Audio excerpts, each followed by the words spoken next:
Find us on Facebook, email us at head2headpinball@gmail.com or go to our website at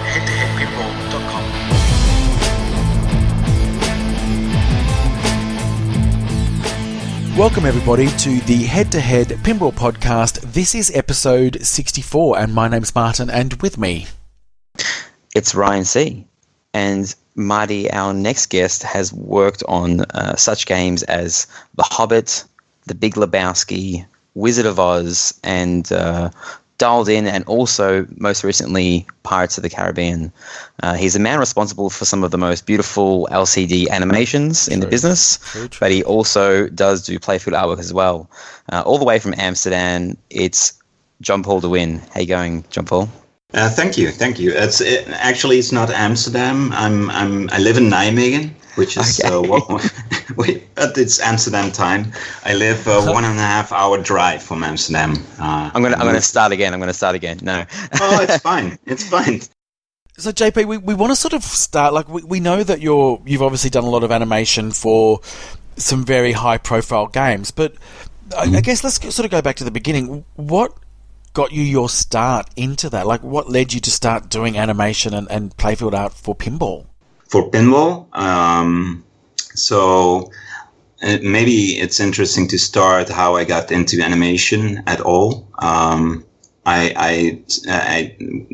For my study, I went to the Design Academy here in Holland, and it is academy for product design.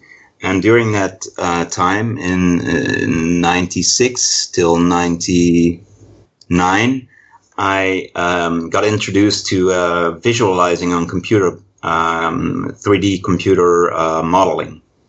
And so we had to learn these programs to create previses of our products. And I noticed that I really liked that, and I really got into that. So it was a very early stage of 3D animation. And during my study, I had to find an internship, and I was playing a lot of pinball. And right at that time, Pinball 2000 came out, and that was like a perfect match for animation and pinball. So I sent my work to Williams, and that's how I actually got my first job in pinball. I was hired as an intern in the Williams art department. So was that meant to be like working remotely, or were you going to move down to Chicago to do that? Yeah, no, I moved to Chicago. And it was just after Star Wars came out, so I got settled. I sat there for 2 weeks, and then they closed down the doors. so I was the last hired employee by Williams, I would say. But it was unfortunate for me. But that's how I got to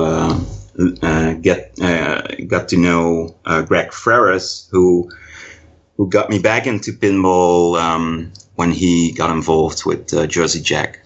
So did you actually do, 2 weeks is not a lot of time to be working for a company, but were you working on like Wizard Blocks or Playboy or? Well, it was, I was going to start on Wizard Blocks, Pat's game. I remember that I went, so the first 2 weeks was more settling in, get your desk ready, get all the papers sorted out for actually living half a year in the States. And then 2 weeks after my arrival was that expo, and the day after they announced the news. But after expo, I was really excited to actually get started, and I was gonna work on some snake. I remember I had to model a snake for Wizard Blocks, and that was going to be used. And so, but that morning they came in and they closed down all computers, and they told us the news. So what happens to JP? Does he go back to Europe or? No. So I helped, and Greg said. Gave me suggestions. Maybe you continue try to continue your internship at Stern, which just started as Stern again, and I think they were just working on the first Stern game in 2000, Striker. But I actually at that time never heard of Stern. Of course, it was old Sega, but I was there to work on Williams games that were my favorite Bally Williams games, and the other option was to go home or to help or to continue at Midway. Midway was a daughter company of WMS. Yeah. And a lot of the people from that art department moved to Midway, as well as Greg. And so I decided to move with him and finish my internship of 6 months in doing video graphics for a touchscreen game.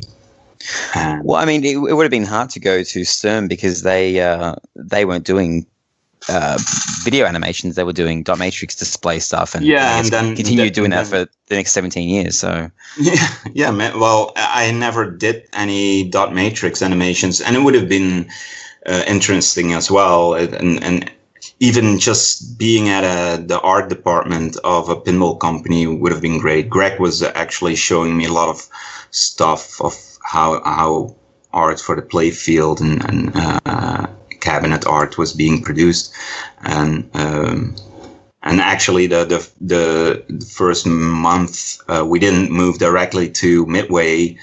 Greg had to archive the whole art department, so I helped him with that as well, and I came across a lot of interesting archive stuff. Yeah. Okay, so we've talked to artists and we've talked to animators before, and it's almost been like a separate discipline. You know, somebody that can create the art and someone that can animate the art. Would you say that you can do both, or is there something that you lean to more towards? Well, I think the one I forgot the word for it, but I'm better. I guess the thing I'm best at is animation. It's Are you taking other people's assets and animating it, or are you also able to draw and animate your drawings as well? Well, I'm not a very good artist in drawing. I think I create a lot of stuff just using the programs I know. Sure. But was great is to go back into original drawing when I worked on the Pirates, because I had to draw that whole treasure map. But that's probably something we'll talk later about. Yeah, for sure. No, so going back to the question, so I think animation is more my better profession, if that's the right word. Your strong suit, yeah. My strong suit. Yeah, look, there's probably three. There's actually probably more than just more than two disciplines around. You know, can you draw or can you animate? Graphic design doesn't necessarily mean that you animate. That means that you can actually take assets and place them, organize them, and enhance them. Right. So there's that side of it as well. I didn't want to say either you can draw or you animate. There's sort of various disciplines when it comes to. Oh, absolutely. Right. Yeah. It's maybe something people don't really realize how many disciplines are being used in the games I've produced right now. Dialed In is I think a good example of a mix of a lot of disciplines in 3D, but also 2D animation and graphic design and creating the icons for the phone, and there's a lot of different layers in that on that display with different disciplines. Yeah. Now with Wizard of Oz, now I mean your LCD animation has come a long way since then. But I mean when it came out, it was absolutely amazing because it was the first game with that kind of big, beautiful screen. And I guess you had a lot of real estate. So, was your thinking that, there's still an instant info menu to kind of cycle through because the game is so deep. Mm-hmm. But is the aim for you always to show as much information as possible on the screen for the player so that they can look up at any time and it's kind of like an extension of the playfield? Yeah. That I think that's my goal. Yeah, to I must be careful not to show too much on the screen because it can be overwhelming or intimidating. But at the same time, once people know where to look at, they think it's easier to, get an overview of everything you're doing.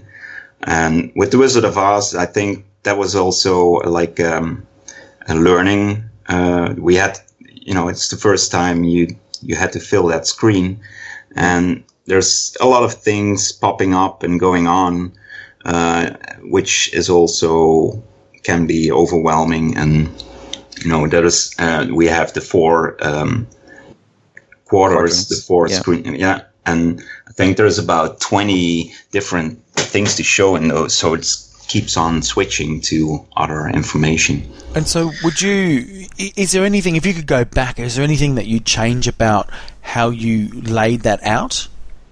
No, I don't really want to go back and really change a lot of it, but I think it works as we, it was a nice evolutionary thing as well, because I remember Keith giving me instructions or thinking, showing me what he thought it would have to show, and he sort of drew like 3 D&D rectangles above each other, and then on the left side the scores of all the players, and that was it in his mindset of the Stern games at the time. Also at that score on the left side, and then the animations in the middle or on the right.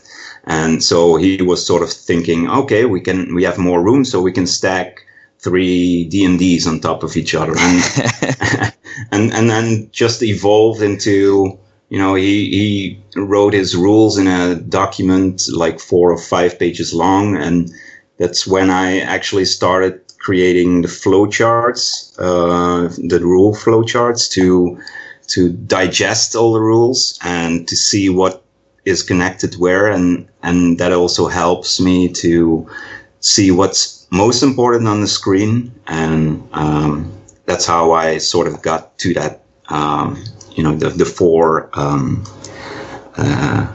jewels in the middle you have to collect. Yeah. And so was it that came really well together, actually? Yeah. Was it hard to kind of work with the video animations because it was from a movie that was 75 or so years old? Like there's a decent amount of clips in there, but it isn't like The Hobbit, where I guess it isn't a mode-based game, but like did you have the entire movie available for you to use if you wanted, or was there only certain animations you could use? I think we were not allowed to use some of the munchkins. Those were quite a problem. Yeah, I heard about that. Yeah, so even I think even in the photographs assets from Warner Brothers were like munchkins who weren't in the movie at all. They were just actors being photographed, so they were being used, but probably at the time in 93 when it was filmed, 39, right? 1939. Yes. Those actors weren't, probably not paid, or I don't know, they didn't have any contract. So we were not allowed to use those, which is kind of hard. I think I blurred out some of the faces to get around that, but yeah, you don't really see that. And I've never actually noticed that. Yeah, I'm going to have to look. But yeah, no, I'd heard that there was a couple of those munchkins. The actors were highly litigious, so they'd actually tried to get some of their money for whatever happened back then. But I don't think there's any of them left now. That sounds horrible. But then there's the families, right? So that's what I'm saying. Go back and put them back in now. Yeah, no, of course it goes to their estate. Yeah. So okay, so I guess after Wizard of Oz, was The Hobbit the next machine you started working on, or because that was conceptualized and kind of announced pretty early on before Wizard of Oz was even delivered, right? Mm-hmm. So I mean that project kind of chopped and changed so many times because you guys didn't have access to any of the assets until I believe the movies came out on like DVD and Blu-ray. So even when Smaug was shown in cinema, that didn't mean that, you got those assets. It was when that movie went to DVD. Yeah, exactly. We didn't actually get to see Smaug until he was introduced in the second movie. So we actually had to go to the cinema to see it. And that was, I think, the whole world was waiting to see Smaug. And then it was, I think, revealed on some airplane, New Zealand airplane. And that was the day before the release or so. And that was the first time it, worldwide it came public. So and then we had to wait. We had to wait also for assets to be added to the portfolio. So the initial dragon that was kind of on that first iteration of the playfield, was that just something that you mocked up, or is that just something that exists in some illustration of what someone thought Smaug would look like? No. That was an official asset, and one of the few actually. And the story about that as well is that at the time I did that first iteration of the playfield, the image of the frontal view was not available yet, so we didn't know it was that image was there. It was originally like a sort of a longer distance shot of the dragon over a mountain, right? Yeah. Okay. Yeah. Now, I mean, when I was, I ended up buying Hobbit, and so did Martin. I was on the fence about it for such a long time, and one was, I didn't know when it was going to ship, but the other was the kind of first couple of drafts of the playfield, and they were printed and people playing them at Expo, because the game looked really, compared to Wizard of Oz, which was kind of like, really vibrant.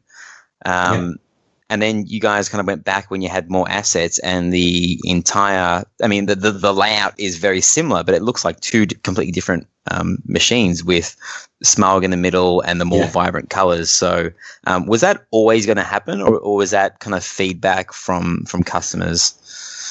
I think it was mostly the feedback on Expo. There was a big backlash. It was actually the same Expo as Big Lebowski was revealed, and that was sort of the hit of that show. And to tell you also what happened with that first playfield was that I was doing that playfield for my first playfield ever. I used the assets from Warner Brothers. I didn't know what the rules were about that. So I used the original art and didn't even saturate anything. So all the colors are very muted in the original assets. And so I kept to their artwork.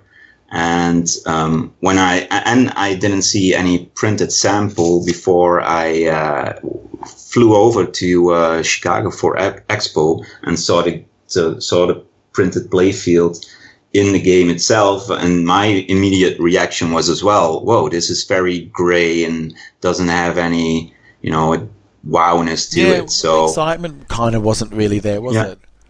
Yeah. So I saw that as well, but it was not. We're in the middle of this presenting the game, and you just don't say to Jack, okay, maybe we shouldn't present and let me redo this. So I guess it was just the reaction of the the crowd. And I guess that was probably fortunate for you then. If you've had that reaction, you know it's probably not as good as it could be. And it wasn't just the art at that time. I mean, there was obviously the playfield that people had sort of mentioned as well. So in a way, it was kind of a blessing in disguise, where you were given an opportunity to go back and, now that there's new assets, actually transform it, because as Ryan's saying, like the original art to what was delivered, night and day, like absolutely smashed it with the second time round. Yeah, and I got tips from Yausi, just came in for start working on Dialed In, and he gave me some tips, and that really worked. But the changes were made within a month, and it was presented at IAPA a month later, the new playfield, and that's where that's how it happened. And you see a lot of reaction, and then it's hard to read all the reactions later on sites like Pinside. Like we have to wait for all the changes on the artwork when it's taking so long because of all the changes in the artwork. Well, that was done within a month. So right. But did you then have the new playfield layout as well at the same time? Because that kind of had to change at the same time too, right? Oh yeah. That shot was actually taken out later, but yeah, adding that was also an easy thing. I have on my wall here, I have a print of the first changes, and there the gateway to the bumpers is not there yet. So right, okay. I'm not sure when that was added. Yeah, I guess for those listening that don't necessarily know the history, there actually was two banks of targets, effectively, that had individually controlled targets, and people sort of felt that there might have been this missed opportunity for the pop bumpers and that whole top right area, so that was then opened up. But so I'm assuming that was opened up, then you got the new design and you had to do the art, or was that sort of happening at the same time? Yeah, same time. Yeah. Okay. I did the new art before that was opening up, but the opening up of that area was just a small piece of art I had to add. But okay. Yeah, all these changes are really can take you have to go back and change your art lines and yeah. Well, yeah, there's approval every step of the way, right? Like you have to. Well, then, yeah. Right, basically, the design was approved. So yeah. I just want to also talk about the animation for The Hobbit as well. So, because obviously, you got some really exciting scenes to be taken from the movie, which was great. But the main thing that you're looking at now is obviously, the grid, the honeycomb grill that you've got there. I'm just curious to know what your thought process was around, what you'd learnt from Wizard of Oz to what you were going to do with Hobbit to inform the player, but also excite the spectator. Yeah, that's as well as such a long process. It's always in your mind, even when you're not at work. You keep on thinking about this. To start off, I really wanted something different. For each game, I want something different. They don't, it's a different theme, so they should have a different look as well, which can make it hard for new players to they have to relearn the whole interface again. But yeah, that's fine. It's a different game. So Hobbit evolved as well, also the rules, the windows came as it just came together, also by reading the rules, seeing what's possible, and the whole, mostly when I start off, the problem is how are you going to fill the screen even, at game start? What are you going to show when the game starts? And, you want to, you need to activate things, and once you reach more stuff should happen on the display. But even when you start the game, there should be something there. and the whole hexagon grid was something that came in later. Also, that was inspiration came from this board game Catan, Settlers. So I just and it also fits the dwarf theme as well. The straight lines and the shape of the main display or the main window in the center. It's also a hexagon. So there's a lot of thoughts in this layout. But still, I hear people who think it's very busy and once you explain it Ryan once. says that all the time. No, I say the opposite. I feel like I'm forever telling people how to play Jersey Jack games, and I get frustrated because, especially for The Hobbit, everything. I know now there's an info screen for more information, but until recently, everything you needed to know was right there. And even in the attract mode screen, it would highlight certain areas. Hey, you want to spell lock? Lock, and then it lights lock. You got to click all the dwarves for Feast Frenzy, and it's right there in front of you. And then you get a little jewel or room, whatever you're calling it. Get all 5 Arkenstone modes, and it's so simple. But it's like I feel like sometimes you have to just assume that everyone that walks up to the machine is just the biggest idiot ever, because that's what they are. When you walk up to the machine, they don't know anything. Maybe I knew it because I was watching the the talks that you guys were doing, and David Thiel and Butch and Jersey Jack at all the events, because I was excited about the machine. But everyone else that walks up to it for the first time, they don't necessarily want to learn the machine. And I said, even if you put it as an animation on the back glass, I don't know. For me now, it's hard to really see through how that works for somebody who walks up to the game. And the only reference or the inspiration I can sort of find is or experience the same thing is when I walk up to a Stern game and see see if I understand the rules or how that works. Walking up to a new game, and that's the fun about pinball, just finding out stuff, and then each time you find out new stuff. And but yeah, it's important that you know what to do. I also think probably more important is it to show on the playfield itself, like inserts to show you there what to do. And that's maybe also a problem with The Hobbit, that there is not much text on there. So people might... with those 5 things, you can't show you where you are on Erebor because you would need like a million inserts for that. But and you can't show which mode is lit because there's 31 modes. But you can see which dwarf you've collected because it changes a different color.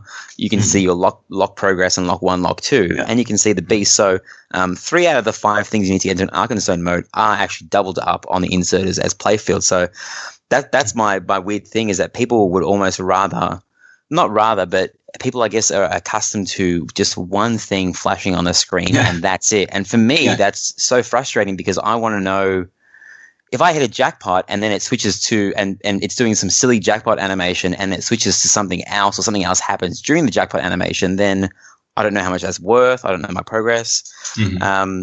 I don't know. But this is the challenge, Ryan, and to you, JP, as well, is that you're now working with a really complicated rule set, which if you had just a dot matrix and it just had animation, you'd kind of accept it. But also because you've got that limited medium, maybe you are forced to put more on the playfield. But now that you've got this screen, which is, it is an asset, and you've got to tell the story, and you've got to then tell people what to do. I can imagine that's a challenge for you because it hasn't been done before. You did it first on Wizard of Oz, then you're doing it on Hobbit. So you're the trailblazers here. It's hard for you to know how people are going to react and how you are going to drip feed that information. And exactly, yeah. And you're right. And my criticism of it is, and I differ with Ryan, is that all the modes. there's 31 of them.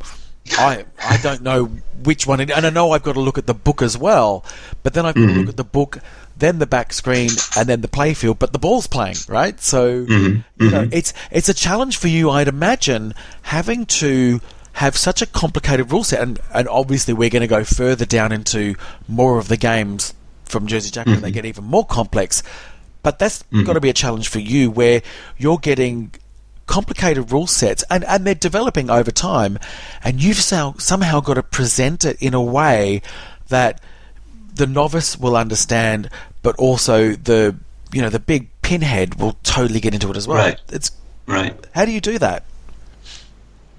Yeah, there are so many aspects to this that you have to, consider. And also, when you see, I always save like different stages in my design process, like all my sketches, and I mainly sketch in Illustrator, and you see the development of the Hobbit interface there too, and it's also cool to go back and see how it developed. Like dwarves were on a different place, or I didn't even use the hexagons, but they were all circles, but it all just came together at one point where.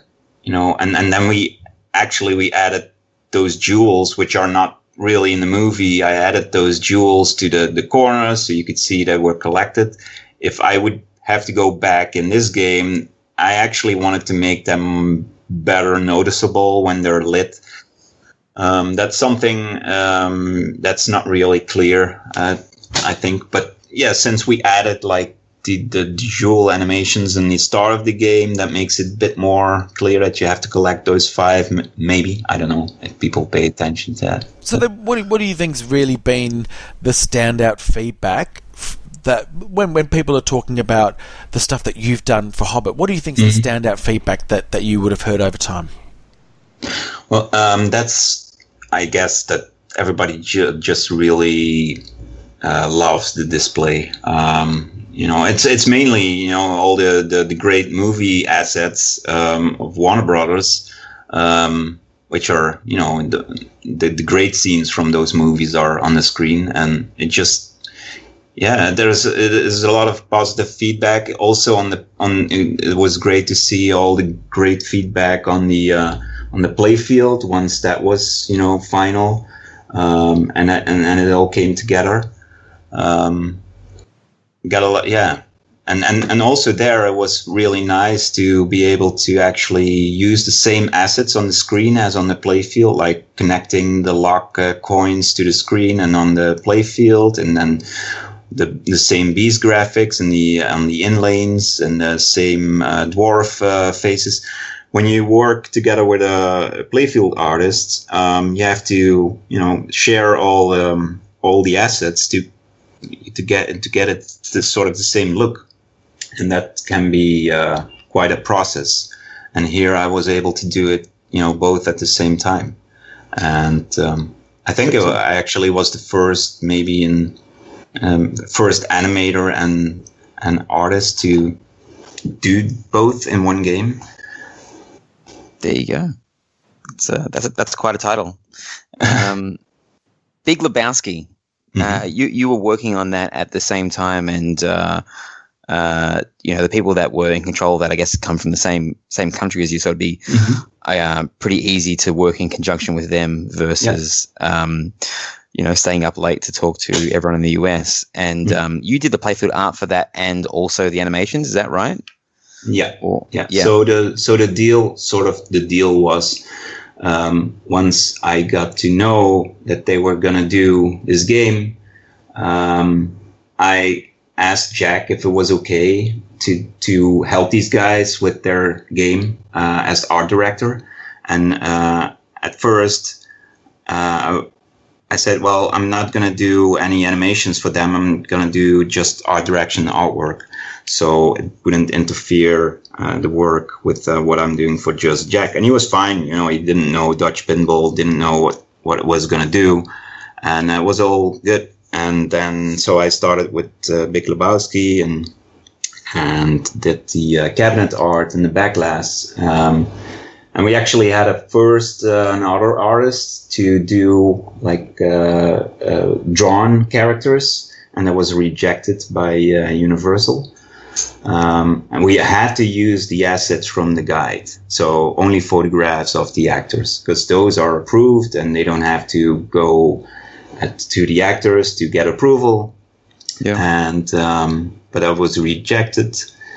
And then the playfield art itself was so the illustrations were done by what's his name? I forgot. So somebody else did the playfield, but I brought it all together, placed it on the right spots, and made it final. But he did a great job on all the illustrations. Really, we gave him a lot of reference from the 90s Bally Williams games of Medieval Madness and Attack from Mars. And guess Freek Van Hagen. Freek Van Hagen. Yeah, Freek. Yeah, exactly. That's him. Yeah.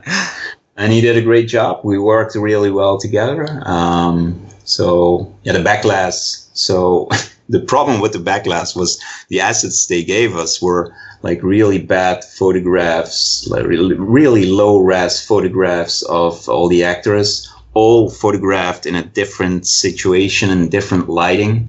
And so I presented Universal like, okay, if we use your original assets, this is how it's going to look. And it was really a bad looking piece of artwork. And we suggested that we were going to paint over the photographs, give them a makeover in Photoshop. And that's what we did. We got approval to that. And that's how the backlash came together. Yeah. Were you like a little bit upset that the animations on the backlash are very cool. They're very kind of like high frames per second, very fluid, but the LCD screen that they use was kind of such low res that it kind of looks like spotty, right? Mm-hmm. Well, there was a choice made by us. We sort of thought it was okay to do dots because it's a 90s movie and it refers to the 90s D&D games. And I also think it was mainly also a problem with the system not being able to run full HD movie clips. Okay. So, and they developed this system for the Bride of Pinball 2.0. Yeah. And that's how we just, the dots are actually being simulated on the LCD. So how's it then working with the licensor for Big Lebowski? Because, obviously we've heard some stories about, changes that they need to make. I'm curious to know, and look, people are going to hate me for saying this, but I've seen Big Lebowski and I think that it's a great film, but it's not a box office smash, right? So it's not necessarily one of the top assets that these licensors have got. How easy were they to work with, maybe because of that? And I'd also be keen to know how that compares with, doing Hobbit and doing Wizard of Oz when it comes to, license holders and using assets. I think the sort of the problem with Big Lebowski was that Universal was not the original company for the Big Lebowski. They bought the rights from the previous company, and so they didn't have like a lot of good original assets or like photographs. But they were mostly fine with what we did. We couldn't artistically draw the faces of the characters. That was clear. So that's why that's the only photograph assets on the playfield of the 4 heads. And that's why Bonnie is not is illustrated from the back on the slingshot. But for the rest, I think they were fine with what we created. But we had to get rid of the wheat leaf and the gun, and that was like a wish from the studio, and that we took those out and it was all good. Do you think? I mean, obviously, everyone kind of knows the how the story went from there with the contract manufacturing issues that Barry and Yarp have had. I guess you're not really involved with the company much anymore, but I mean, do you think they'll ever be able to figure it out and come to some kind of agreement with the manufacturer to get them produced, or do you think the writing might be on the wall for? No, I don't have any information there. It's for me also guessing what is going to happen. Of course, we all hope it just, I don't know how this will be solved, if it can be solved. It's just very unfortunate how it all went. So. The next machine was dialed in, and you were brought into the project while you were still kind of working on The Hobbit. Now, the initial direction that dialed in was going to be, I'm reading on Pinball Magazine number 5. You can buy that at pinballmagazine.com. And I remember reading, and there was rumors that the initial conception of the game was that there was going to be a giant robot, or like a giant robotic arm on the playfield that was kind of destroying the city. Had you started work on the game at that time, and did things have to change, or was that just kind of in the concept Whitewood period before? That was during the concept stage. A lot of also there's a story changed during the design process, and here is something really different than all the movie themes you're doing. You have to create your own story and create your own world, and so can you share roughly what the idea of the game was before it kind of became the futuristic disaster city game that it is now? I think at first there was also sort of the disaster theme, but it wasn't mentioned clearly like that. But I think it was more meant, or the first direction was the more of a 50s invasion disaster theme, and not so futuristic. But I guess the mix of that is still there. Yeah. A mix of it. So the high-waisted jeans on the dialed-in guy. That's the 50. It's the giveaway. Yeah. So the Whitewood that you saw when you first saw the game was that roughly what the game was, or was there actually a robotic arm that moved around on the playfield? No, that was not there yet. I guess that's where Betty is in that position, and I think the idea was that not gonna destroy buildings on the playfield, but or anything on the playfield, would whack the ball off the ramp or divert the ball like it's doing. Yeah, like it's doing. It never clicked to me that is actually in the game with the robotic arm that goes up and down. Because when I heard the rumor, for some reason I thought of like a Terminator 2 arm that sat in the middle of the playfield and moved left and right. Okay, it all makes sense now. I'm an idiot. You got it. Yeah, cool. Yeah. That's fine. So here's the big thing about Dialed In, right? So we've talked about before about Wizard of Oz and Hobbit and even Big Lebowski. You've got assets. Right? They're already there. You get them on some drive or on a CD or a USB drive, and you can start moving them around. And that's what I was saying before. There's drawing, there's animation, but then there's also graphic design in the middle. So Dialed In, there's no assets. No. So talk to me about that kind of process for you, and what sort of involvement you have to have it look the way it does.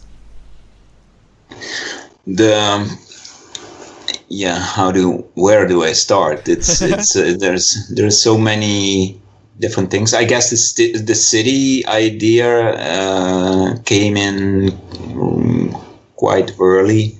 That we have the city, and I made some pre-visuals using Google Earth to have a view on top of the city, etc., and then you present it to the team, and then you have these brainstorm sessions over Skype, and I think Yausi picked it up, and he was enthusiastic about the city idea, and he made that sketch of. It was me asking, hey, can you maybe sketch out like a city, so I know how to create all these buildings and model them in 3D, and he made a really nice sketch of Quantum City, which I just recreated with help, of course, I hired somebody who modeled like 25 of the buildings, and then I textured them and put it all together again, and then you have to create all the animations for it, and then you have this phase where they say, okay, so we want to destroy sections of the city, like modes, and then you have to rethink your whole setup, because all the buildings need to be a separate piece, and that also is like a new process. I think the game, the city itself has over more than 100 layers, which are put in by the programmers, and they can individually say like this is the before and the after destructed state. Okay, so it's not real time. It's not like a computer game where this is happening in real time. This is video assets that are so it's just kind of playing and triggering certain videos, but there's like layers upon layers so that it looks like a real world. Yeah. So is that easier or harder than having a real world and kind of? I'm not really up to date on how like a computer game would work, but well, if you make a video, you do it once. Yeah. Well, the problem. So this was also a decision. Like we don't have, like, the system is not, as far as I know, we are not doing really 3D stuff, and that's probably also a different way of programming. There were like ideas to zoom in to certain parts and rotate the camera around it and have some chase around the city. That's a lot of stuff to create. I don't have an experience in 3D, like real-time 3D graphics, so I would have to dig into it. The programmers would have to dig into it, and this was, working with the knowledge we had, I think, and it came together pretty good, I think. But yeah, it would have been great to see how it would have looked if we could go 3D. But yeah, this is all mainly done by one person.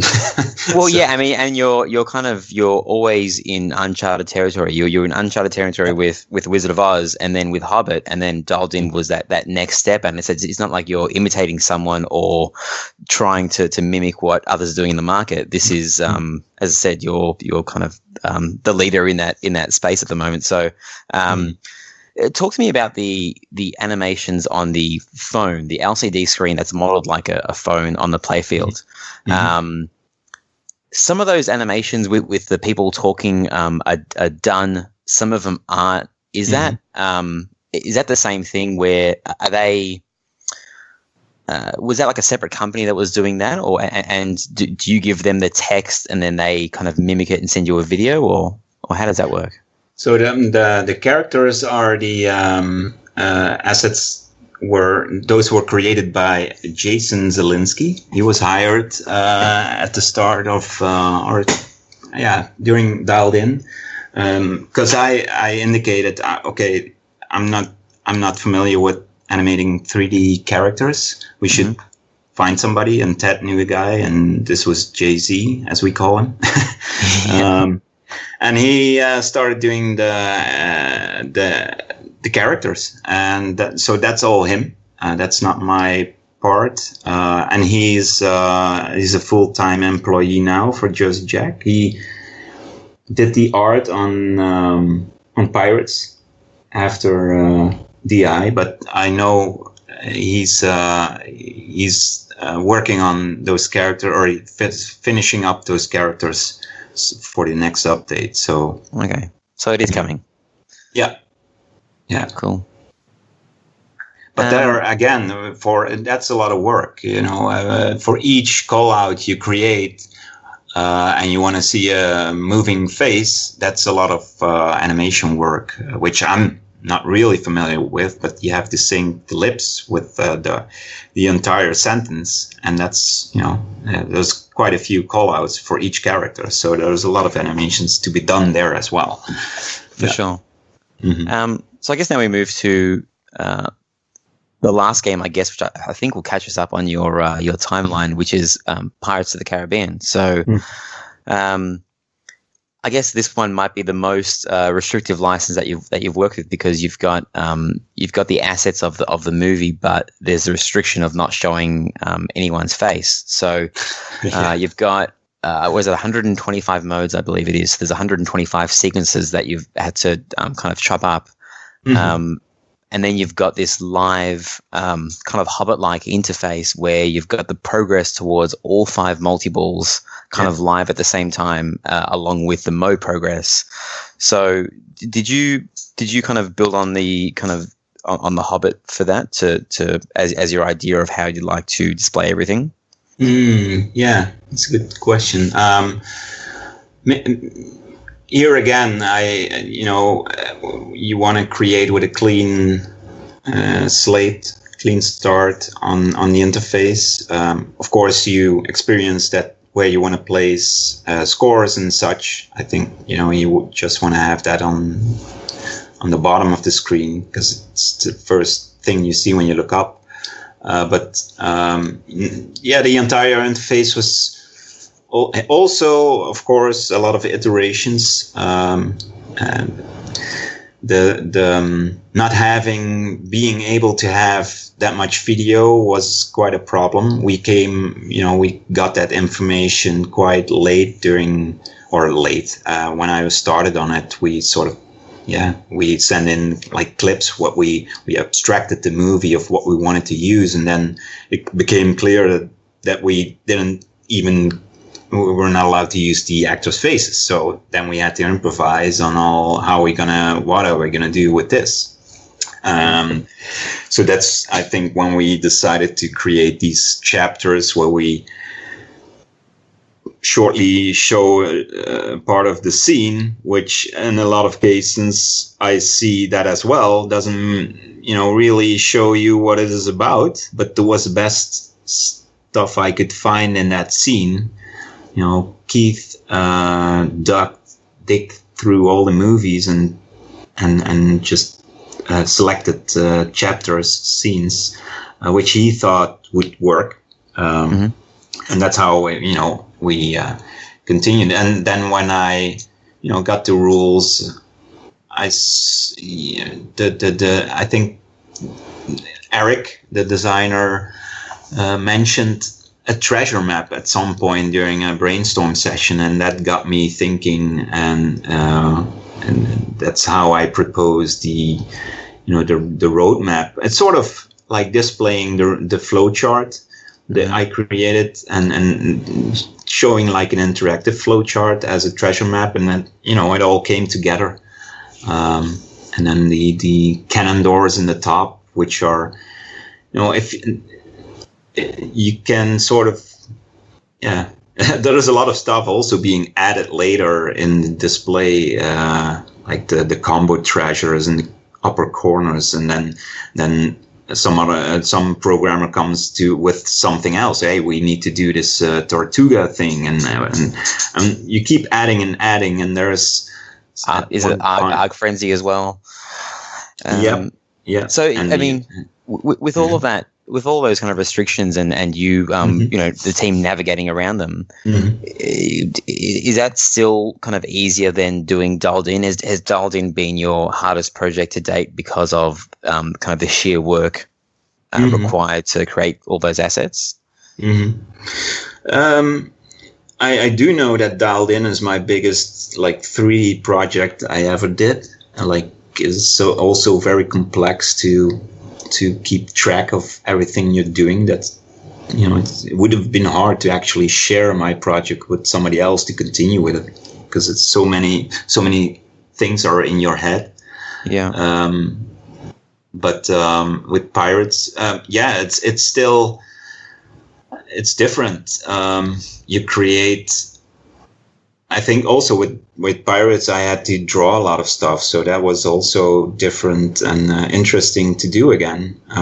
Going back to, actually drawing on a paper and then scanning it and then starting to put it in the computer and animating it. That was fun to do as well. It's just a different process, but if I count my working hours, it's almost the same. Yeah. Okay. Yeah. So what are you working on now? You're probably still working on Pirates of the Caribbean. Obviously you're still employed with Jersey Jack. So are you working on the future titles as well? Has that started yet? Yeah. I'm working on Pat's next game and hopefully the game after that. And I think the company is really happy with what I'm doing, and we just keep on going. I know you can't give details about Pat's next game, but it is has, I guess, Jersey Jack and yourself learnt to navigate the license holder a little bit better this time in terms of what you're getting, and is your job, say, easier or harder than previous titles? With this new game? Yeah. Yeah, I don't really... I'm not really involved with getting the license and speaking all the terms. So mainly it's like you just work with what is allowed. And sometimes, you have to find out what is allowed, and okay, this we can do and this we can't. But I must be careful not to... No, of course. That's what I'm trying to phrase the question in a certain way, because, everyone wants to know what you're working on, but of course you can't reveal it because, Pirates has just come out, and that's what everyone wants. So, it's interesting. Are you just working for Jersey Jack at the moment, or do you have other projects going on at the same time, or is this your full-time job? It's almost full time now. Yeah, I used to do in between, especially during Wizard of Oz and Hobbit. I used to do a lot of broadcast design work, and that's less and less because they also know, when they call me, I'm most of the time busy with Jersey Jack, and which is good. So it fills up almost all my time, and once in a while, a small project comes in, and I work on it for 1 or 2 days, or like now I'm gonna do a design for a poster at a pinball exhibition in Germany, and there's all these small things. Also, a lot of them are pinball related, just small things to work on, which is nice. Yeah. Because obviously you're a pinball guy. You said, before you started working at Williams, you were playing pinball a lot. So obviously pinball has been in your blood for a very long time. Yeah. Do you play competitively, or are you more of a collector, or like where do you fit into the hobby? Besides being a designer of pinball machines and an LCD animator, where do you fit into the hobby?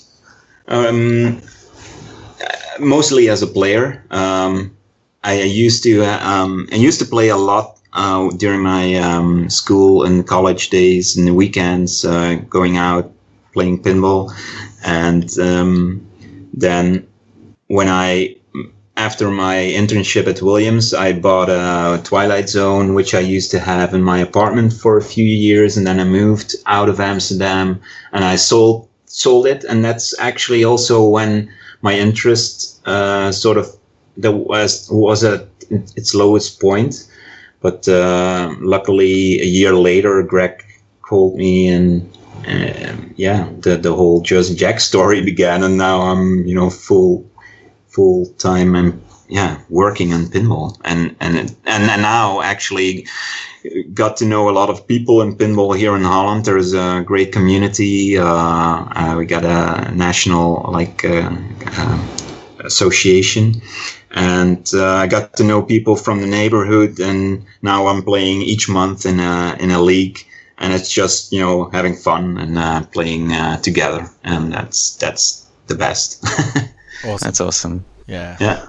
Well, John Paul, we really thank you for coming on the show. So the work you do is absolutely amazing, especially considering the size of kind of other teams, and it's well integrated. As I said, I think Hobbit, the work that you did on the playfield and the animations is probably what made me pull the trigger on buying the machines. So your work's definitely appreciated from all corners of the world. So yeah, thanks for coming on the show, and we look forward to seeing the next games that you'll be working on. Yeah, absolutely. Thank you for having me. It's always good to hear, especially from the other side of the globe, to actually people see my work. That's just awesome. And whenever you're in Holland, let me know. We will, for sure. Show you around. We're always there. No, we're not. Yeah. Sorry. All right. Thanks. All right, JB. Have a great day. You too. See ya. Bye now. Yeah. Bye. So there we go, Ryan. That was JP DeWin. What did we learn? JP DeWin for the win. It's I don't think it's a common. Yeah, hilarious. I don't think it's common knowledge that he's been involved in pinball for that long. I know. People think he was just kind of new on the scene, but yeah, imagine starting at Bally Williams and then 2 weeks later they closed down. So well, I do remember, a couple of weeks ago when you said he was coming on the show, I said, yeah, I kind of know who he is, and I know he's got something to do with JJP, but I didn't realise just how involved he was, and it's not just the animation guy; he's just done so much. Yeah, and he says that his effort with The Hobbit, with doing the art and the animations, you can kind of tell, right? It blends in really well together. It's exactly. very cohesive. Yeah, absolutely. Right. So there you go. So one guest isn't enough money. We're going to get someone else on. Yes. We'd like to introduce our friend all the way from sunny California. I think it is 1 a.m. at the moment. He is the maker of the very famous Red Smoke Witch mod, and say fast, Ryan. Say fast. Red Smoke Witch mods. Oh, his name is Steve Gouveia. Steve, hey. welcome. Thank you. You said it perfectly. How are you, Steve? Yep. I'm great, Marty. How are you? Yeah, very good, thank you. So, Steve, Ryan, I would have picked a different name like Falcon Punch or something if I knew people are going to be contacting me. It's just my last name. It's so boring. I figured I'd just hover around Pinside, but now that I'm making something, So, Steve, if people aren't aware, he has a Wizard of Oz pinball machine, and he decided that the witch inside the Wizard of Oz pinball machine was not as... Oh, we can tell you. It's a bit shit. It's a bit shit. Like, just say it, right? Tell me. Shit. I'd rather. No, you don't have to say it, Steve. Hear from you. I'm saying it. I didn't actually even really think about it. I kind of looked at it and went, "What's this tube that it's in?" But it wasn't until I saw your mod when I put them side by side that I went, "Oh, that's a bit shit." So why did you? It's because Wizard of Oz is so beautiful. So you kind of like, okay, if one or two things aren't perfect, then it's okay. So Steve came along, and a lot of other people have attempted to make different witches. Steve came along and made the Red Smoke Witch mod. Yeah. It's just what you had said. I didn't notice it when I got the machine, because when I got it, I think I'm like number 57 maybe of this game. So I really paid attention to Jack when he was selling it, and I listened to the whole thing, and I was really excited about it. And so when you get it, you see it physically, he made this machine. I was just happy to have it. And when you start playing it, you don't really notice the witch and all that stuff. It's just a really cool game. But the longer you play it, you think, well, what's going on in that tube? I really can't see it, and I could probably do something better. But I think there was a guy on Pinside, and I don't remember his name, but he took, and this is years ago, but he took a Hallmark witch, like a Christmas ornament, and he cut it in half, and he wedged it in there somehow, and it looked great, but he still put it in the tube, and I figured, well, that's a great idea, and I'll try that. And I got the same witch, I took it out in the garage, and I just completely destroyed it, because it was just too hard to cut it in half the way he had done. And I just started thinking, well, wait a minute, if I make it out of clay, maybe I could make it kind of more conform to the space that's in there, and maybe just make it, look like it belongs as opposed to just a Christmas ornament. And, months and months and months of just trying to make that work, really just for myself. I was not going to make this for anybody else. What's your background, though? Because obviously people may have seen this and know that it is a very nice sculpture. So do you have a background in making this stuff? No, not at all. I don't make toys. I'm an actor and a musician. And I've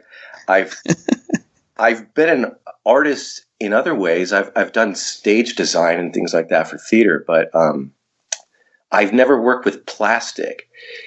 But I got really excited when I learned how to use plastic. And so instead of, 3D printing some, random toy that you find, or just using something that you kind of wedge into your machine or something, if I could make something out of plastic, that would be really cool. So I just got excited about that and just watched a bunch of stuff on YouTube and figured out how to do it and how to, and how to make stuff over and over and over again.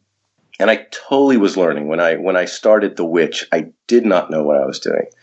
So I got pretty good at it by the time I got to, I don't know, the end. So 250 maybe, 45, 50. But you went through a few revisions along the way, though, didn't you? Oh, yeah. Initially when I had made it, it sat too low, and I wasn't really thinking about the ball getting in there, but there were some times when I was worried about it, because I don't want to sell somebody something for a good amount of money and then have it break their machine, because the machine would have no idea if the ball got wedged up in there.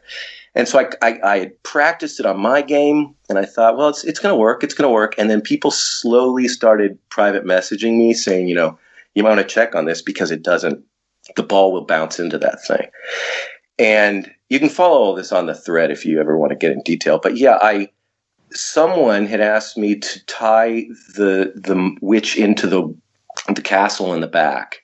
And at first I thought it was a dumb idea, but then I realized, no, it's a great idea because I could lift the whole thing higher and keep the ball from getting in there. So that became a whole other process.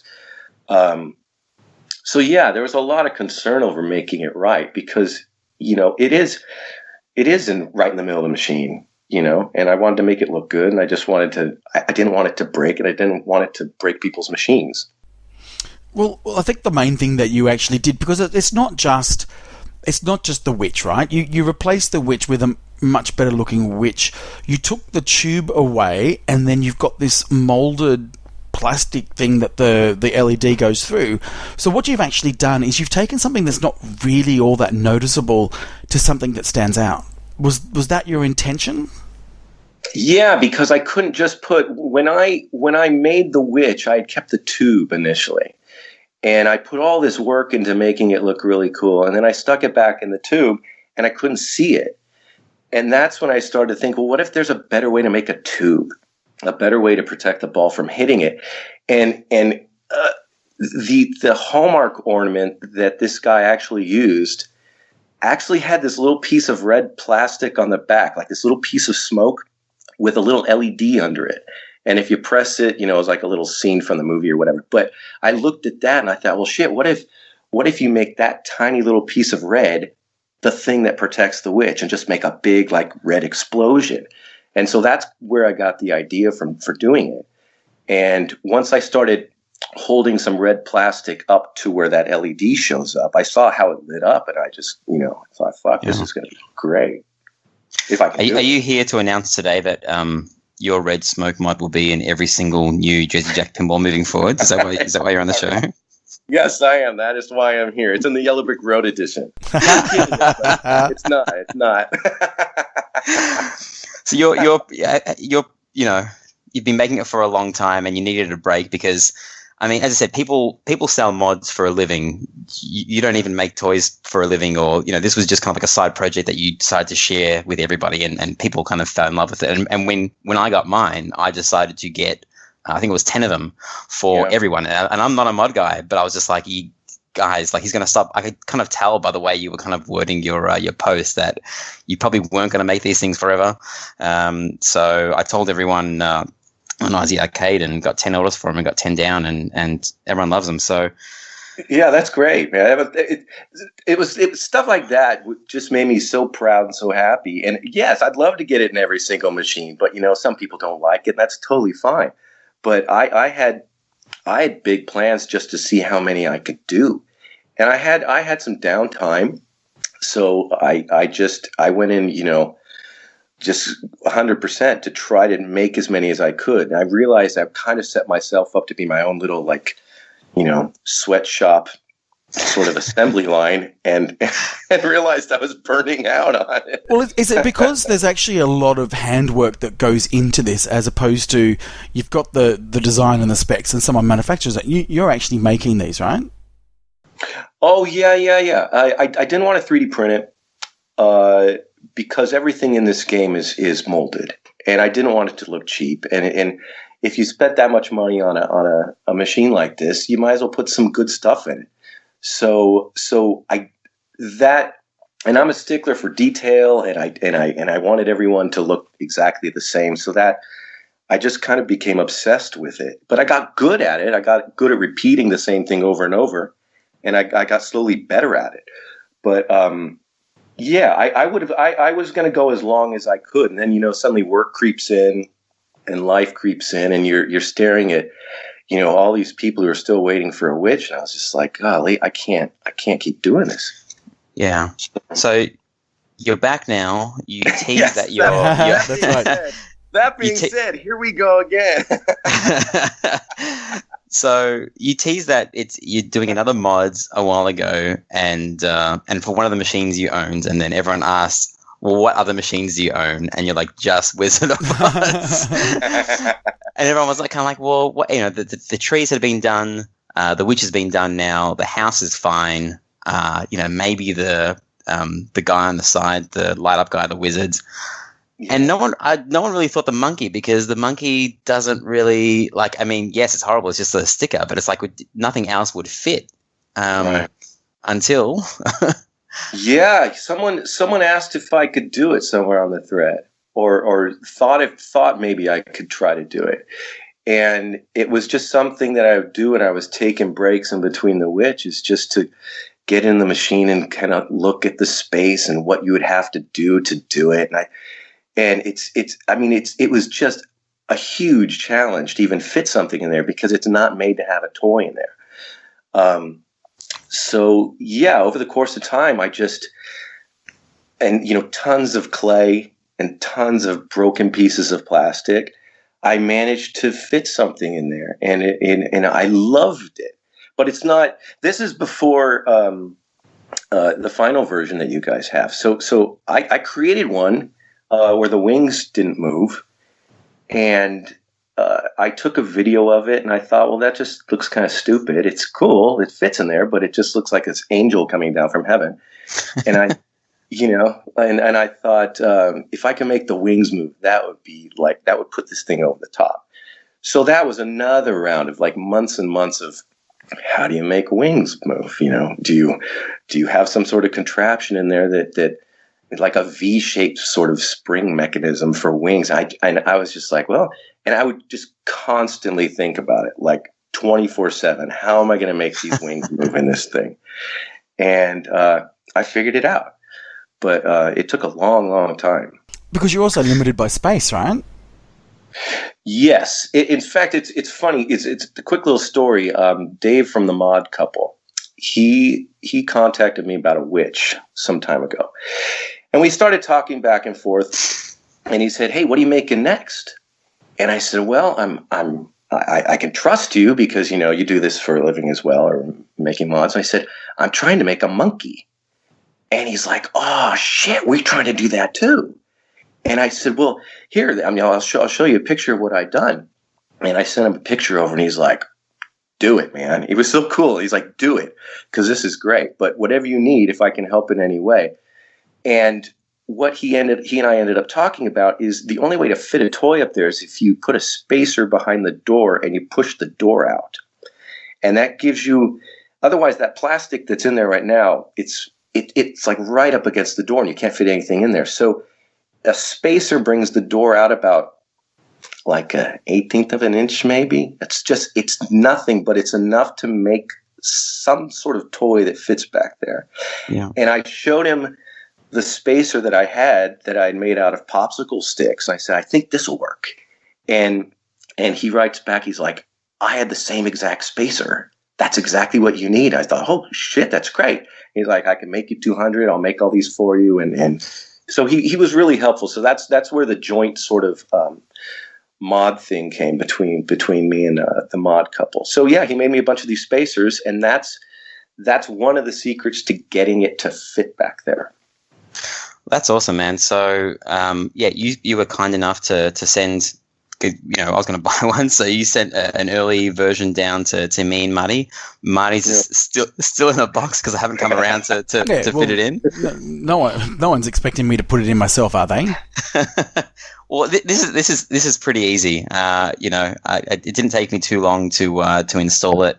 It comes with instructions. Do you reckon I could do it?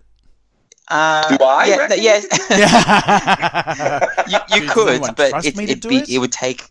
It would take 5-10 minutes for me to do it. After that, I've done it once, so I'm happy to help you out to do it, Marty. Well, here's the thing.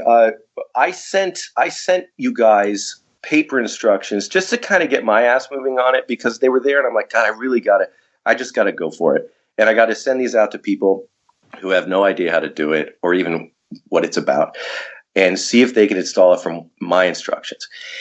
And once Ryan was putting it in, I realized, I'm missing some things here and there. And so we talked about making a video. That would be a better way to show people how to stick it in there. And so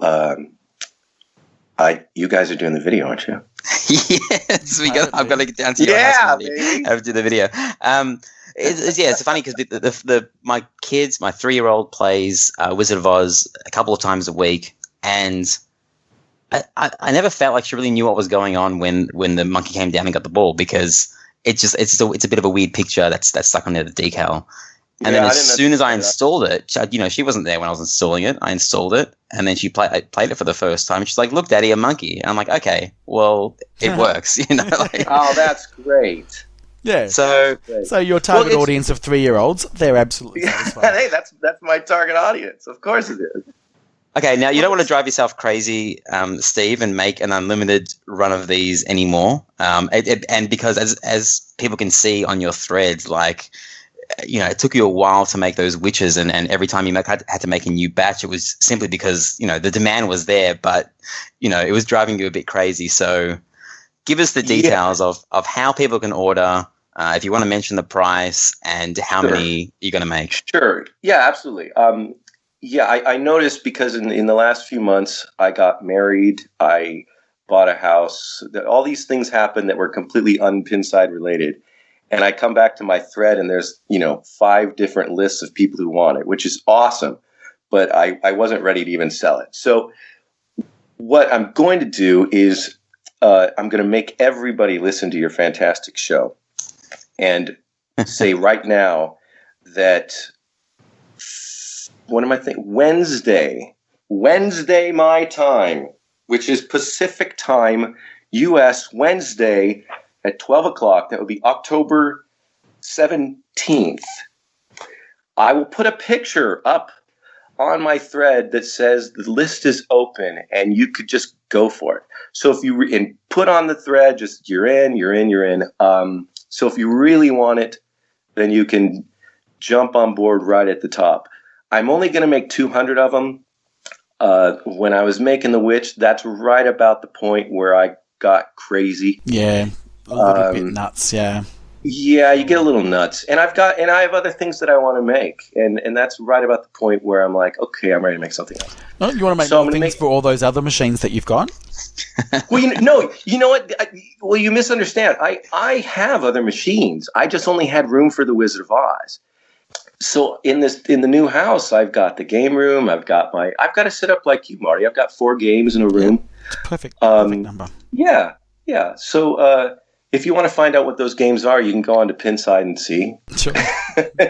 Give my profile, I guess. I think it's up there. So you are going to limit it to 200, and this Wednesday.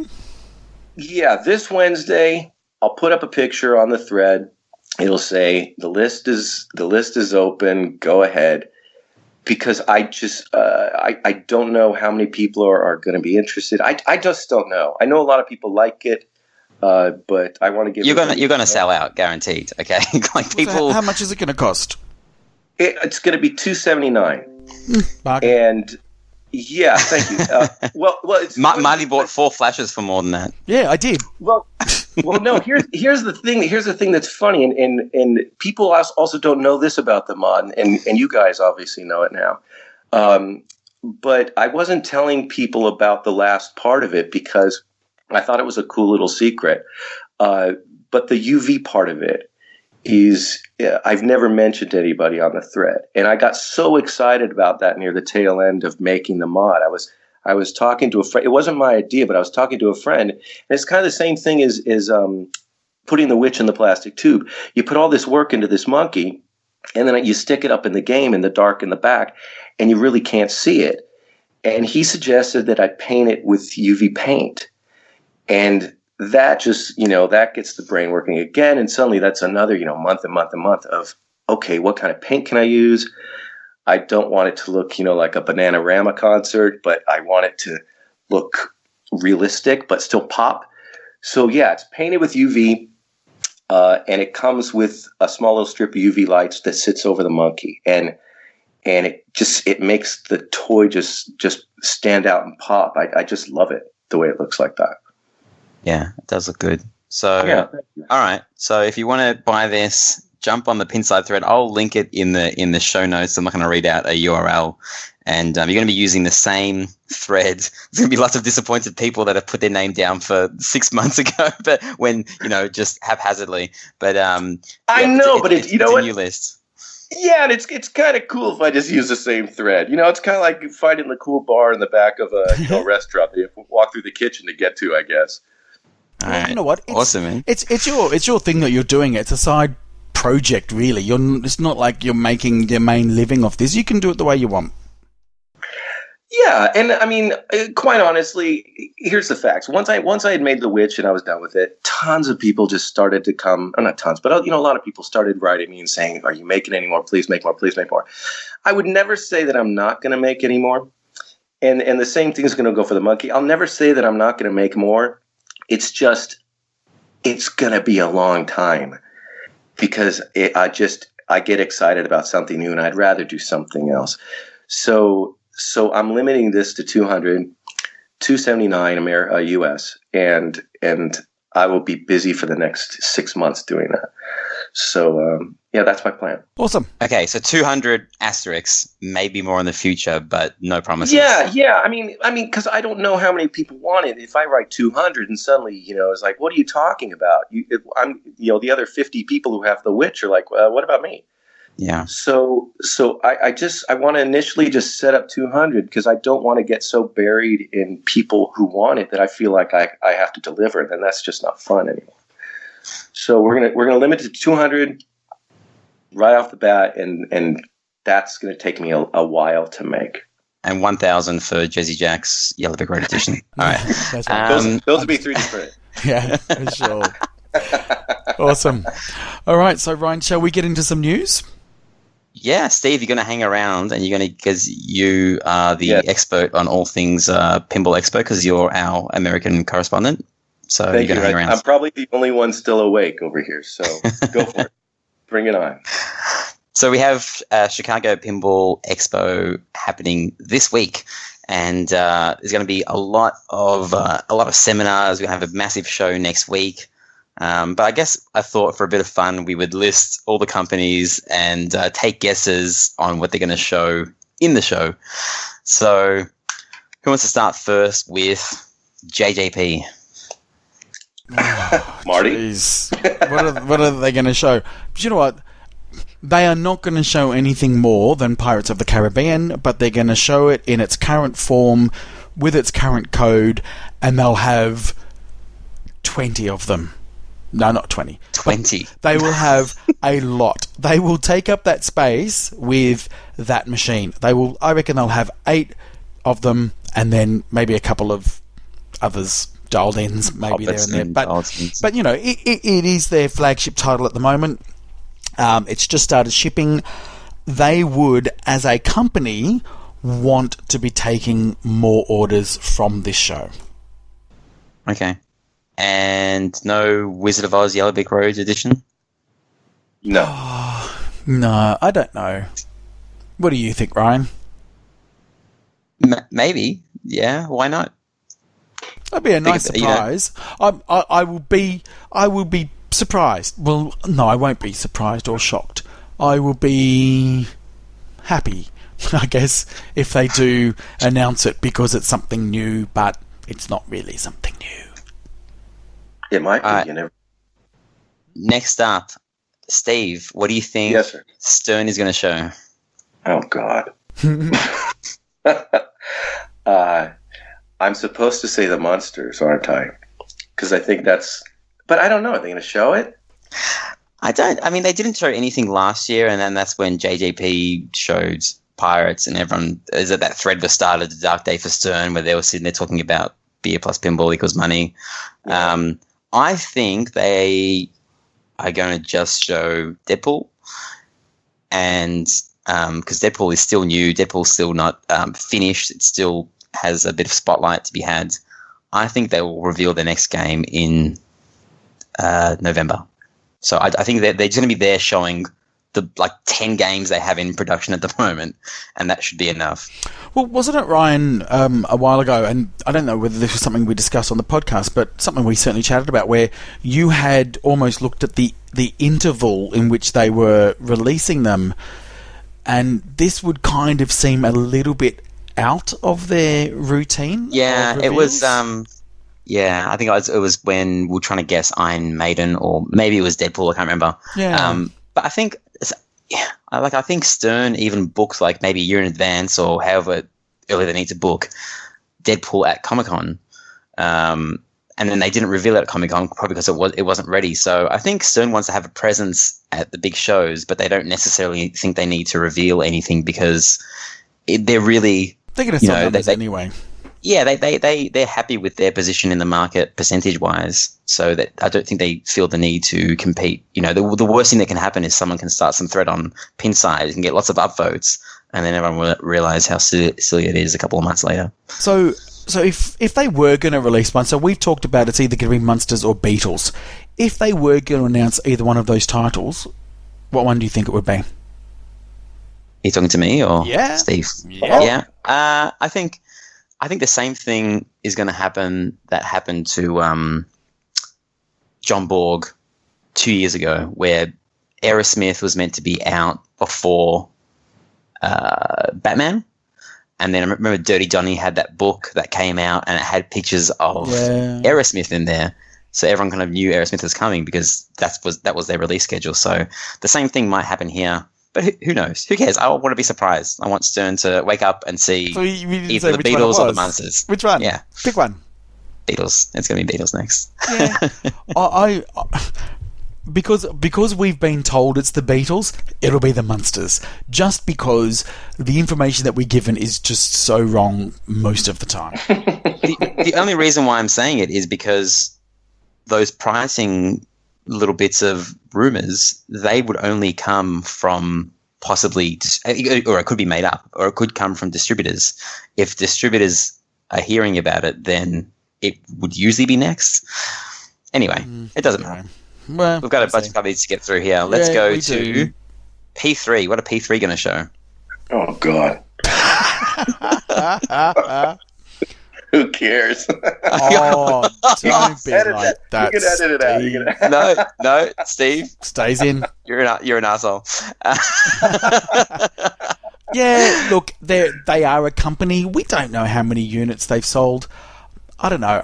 What I would love to see from P3, if you are listening, is I don't know, a licensed add-on or a licensed theme, or I don't know. It's just really hard to do what I want them to do, and that is not have everything so far up the back of the machine. That's my problem with it. Everything's way too far in the back. Yeah. So it doesn't feel like you've got the same sort of variety of shots because everything's up the back. Right. So, I mean, they re-engineered the whole pinball machine just to have floating mechs, right? The slingshots and everything. Do you want them to add, like, say, a pop-up troll, but it pops up from the side? No, what I'm wanting is, so where the screen finishes, they've got those, I can't remember what they call them, but there's a row of like 10 of them that can pop up and they can actually, eat the ball and then spit it back out, right? Yeah. What I want for them to do is have an add-on that goes to the back that actually has ramps or things that actually overlay over that and maybe even on top of the screen, so it actually comes down further into the machine, so you're hitting shots closer to the flipper. That's okay. So it kind of like can float on tops and it can be closer to you, but not. Correct. Yeah. That's, okay. Well, they'll do that just for you, Marty, and you won't buy the machine. If someone can work out how to put a fucking flapping fucking monkey with UV lights on it in a Wizard of Oz in that tiny space, someone can work that out. Oh, that's exactly right, Marty. Exactly I think Steve has made more money than P3 at the moment. All right, let's go CGC. Will we see Monster Bash at... No. Do you have inside information, Marty, that it's still not approved? I am not saying that I do or don't. Okay. I'm just saying they... what I think is, I don't think it's in their hands. I think that they're still waiting on approval. If they've got it now, great. If they don't, they won't be able to show it. So it's just hard to know. What? Okay. Yes, we know that there's something that still needs approval. We don't know exactly what it is. Surely they can take that out of the pinball machine and show 98% of the pinball machine, right? Steve, would you like not buy a Monster Bash remake if there was like some powder coating or some rule tweak wasn't in there that would I care about the remake? No, not really. Okay. Because I think the topper looks kind of cool. Yeah. But I don't know. I'm on the fence about the remakes. I think they're great. The Attack from Mars one looks great. I used to own an Attack from Mars until the remake was made, and then I sold it. But did you sell it at the right time? Did you sell it before? Or after? No. Of course not. No. But I didn't buy it for a whole lot. But I had it in storage. It was just sitting there, and it's in great condition. And I saw what was happening. I was like, oh my god! And then I played the remake in a local bar, and I thought, this is great. If I ever need to play Attack from Mars, I'll just come down here. Yeah. And so I sold it and got an Iron Maiden. Yeah, sweet. You did. Yeah, I did. Yeah, I did. Yeah, you did. Yeah, look, Ryan, I don't know whether it's as simple as, there is a Kahlua glass on it that says Kahlua. We now need to make that just a glass of milk. I don't think it's as simple as something as minor than that. If they need to have full sign-off, they need to have full sign-off. Okay. That's what I think. Well, clock is ticking. Let's see. Yeah, let's see what happens. I think it'll be there because it has to be. It just they can't. It was meant to be at Texas Pinball Festival. That's the only reasoning I have. Spooky Pinball, I guess, will have all of their machines there, as many as they can, including Alice Cooper Nightmare Castle. So yes, the only thing I've heard a rumor of is Scott Danesi perhaps bringing his cabinet. What, an empty cabinet? Yeah, showing off the cabinet art, maybe. No. That's what I've heard. That's what someone told me. All right. We'll see. As I have said that many times on this podcast, don't believe a thing that people tell us. Haggis Pinball, Marty. Haggis Pinball going to have anything there, Marty? No. They might be there. Did you know that Haggis Pinball, Marty, one of the members lives about 5 minutes walk from my house? Yes, I did know that. Because I told you during the week? Correct. Yes, they will be at my next tournament, Marty. Exclusive head-to-heads. We'll have Haggis Pinball, and we will talk to them about. We're going to have exclusive information, Marty. We should do it. We might be. Well, yeah, we might even be in their blog as well. Awesome. Let's do it. Exciting. So no, I don't think they're going to be showing anything at no, of course, that was never a joke. Team Pinball, Steve, what do you think about the Mafia pinball machine? Do you have your pre-order in for $7,500? Yes, for two. For two. Come on. Here's a flipper. Here's a flipper. Oh my God. I don't have to be nice. It's not my podcast. No, we're not nice. So I don't know. It's certainly not worth it for what it is. Just completely not interested. Okay, well, since you're not being nice, Steve, I'm going to ask you. Oh God, no! Don't put me in that. It's late. Home pin. What do you think? What do you think that home pin's going to show at Chicago Pinball Expo? Oh my God, that's the that's the Thunderbirds guy, isn't it? Yep. Yeah. Oh God. Well, I think it's nice that you've referred to him as the Thunderbirds guy, because people refer to him as other things. Well, that's one of the reasons that I sent you guys the monkeys. I thought, well, shit, you guys can't even get a Thunderbirds down there. That's going right. to Canada first. I might as well get you something first. That works. Yep. Pinball Brothers. I have a quick question. Do you guys like the Thunderbirds? Like, did you watch it did you watch it as kids? Is that what you're saying, or a Pinball Machine? Yeah. Did you grow up watching it? Yeah, I did. I'm too young. did? No, I did. I absolutely loved Thunderbirds. Thunderbirds was the show I watched before going to school. So it was this ritual. It was the last thing that I would do before having to drag myself off to school. So I freaking loved watching Thunderbirds of a morning. You know what I found out? I found out that my kid, my 7-year-old, watches Thunderbirds, the remake, and she knows all about it. And I'm like, what? You know more about it than me. Educate me. Yeah. I always thought it was creepy.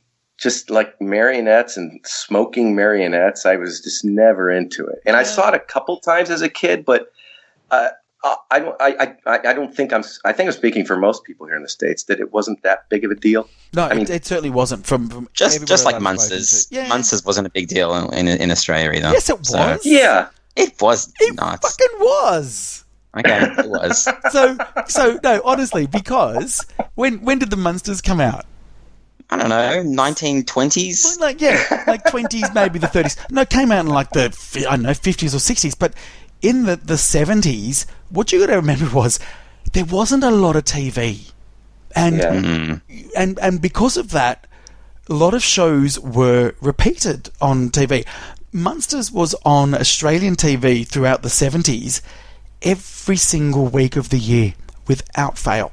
Munsters was huge in Australia. What a horrible existence. This is before mobile phones existed. I am not saying I enjoyed any of it. Marty, I'm with you. They played it all the time here on TV, like the reruns with Gilligan's Island and all that. Yeah. Yeah, but it'd be the same thing. It'd be if like we've obviously got a Gilligan's machine, but if someone said, "Hey, I'm going to do a Gilligan's Island pinball machine today," people would go, "What? Is that even a thing?" Well, it was. A lot of people that we speak to now weren't alive back then, Ryan. I know. We always complain about it. Got to make pinball machines for kids. No, you don't, because no one buys them. People, they'll sell more Munsters than they sell Deadpool because it's old and everyone's old. Okay, Pinball Brothers. Let's skip them. Okay, the last two, the big ones, possibly. Deep Root. What will Deep Root divulge at the Chicago Pinball Expo? Steve. Nothing.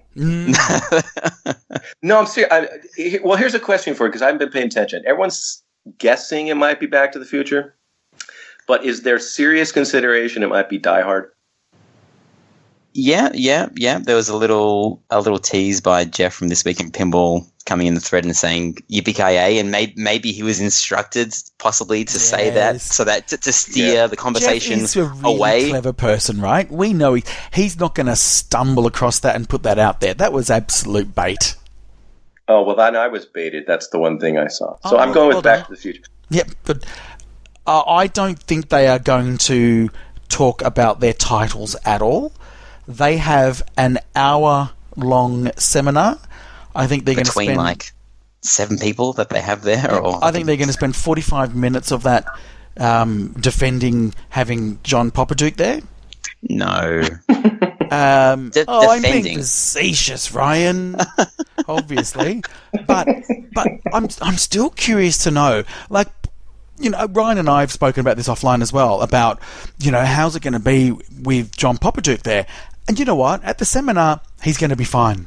But he's going to be walking around the expo and people are going to be pointing at him going, there he is. He's the guy. He's the one that stole everyone's money. That's what's going to happen. That's my prediction. No one does anything because, I remember there's that thread. I think it was about Chicago Pinball Expo where like some guy was playing and he was behind two women and he was like screaming and calling them cows and he was just being the biggest turd ever. And someone took a picture of him on Pinside and then, and then everyone was like, well, why didn't you say anything? And oh gosh, the thread was so long and it's just like the story of what happens at Pinball Expo. People are upset about something, but no one ever says anything. So it'll be interesting talk. Nevertheless, I think they've got a lot of talent there. So it'll be interesting to see what they say. Now, the one I left for last is American Pinball, because we know they are going to bring Oktoberfest pinball machine. Steve, you're our US correspondent. Oh, God. How big is Oktoberfest in sunny California? Is it big? Do you, yeah. Do you like beer? and pretzels and all that. Yeah. We know about it. Yeah. I don't know. I go back. I was listening to you guys when they talked about unthemed and themed and all that, and I think it's great. It's like junkyard, whitewater things everybody was talking about. There's no theme there or no license there. Yeah, I think it could be cool. I would hope it's got lots of toys and lots of fun stuff to do in there. Marty, thoughts on what we're going to see from Oktoberfest? I don't know. We saw. Okay, wait. Let's just wind it back 1 second.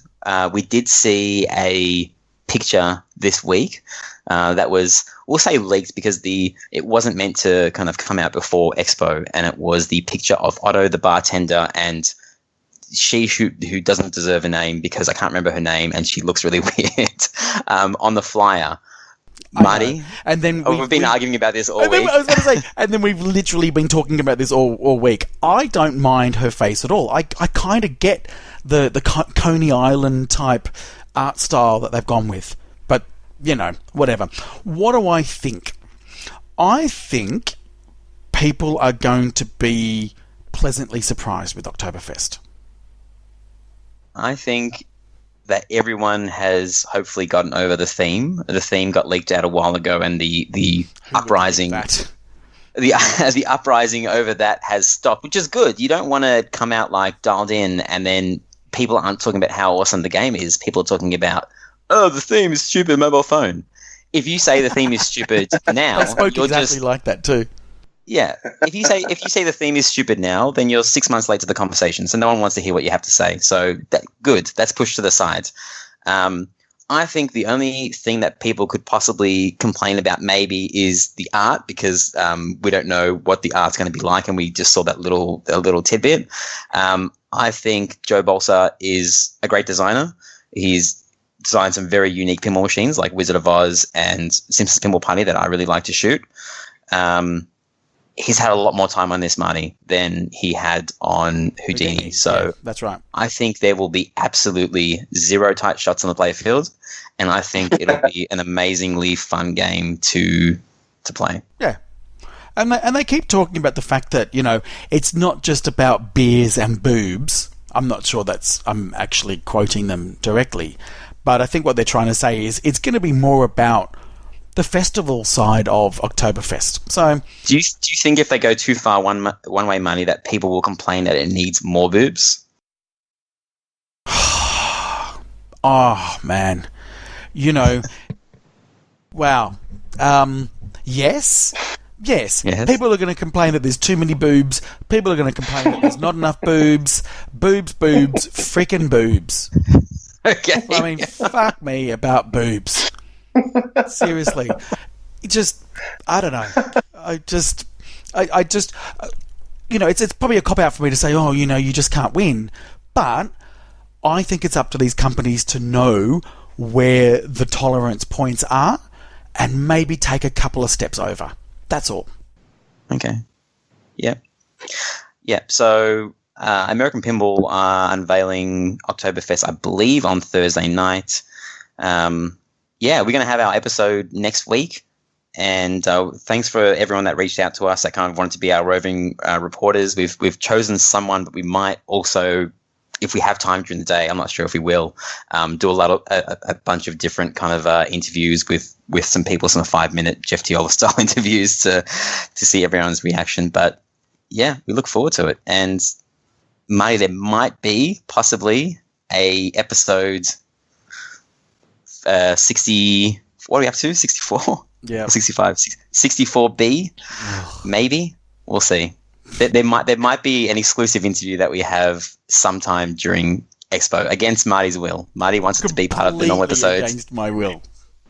Okay, let's ask Steve. Steve, Yes, if we had an exclusive interview during Pinball Expo, say it was Deep Root or say it was Pinball Brothers, whatever, and this was information that no one really knew, and it happened during Expo, would you want that on the night that it happened, if we could interview the person, or would you want it as part of the normal interview at the normal scheduled show on Monday? Oh no, you should do it then.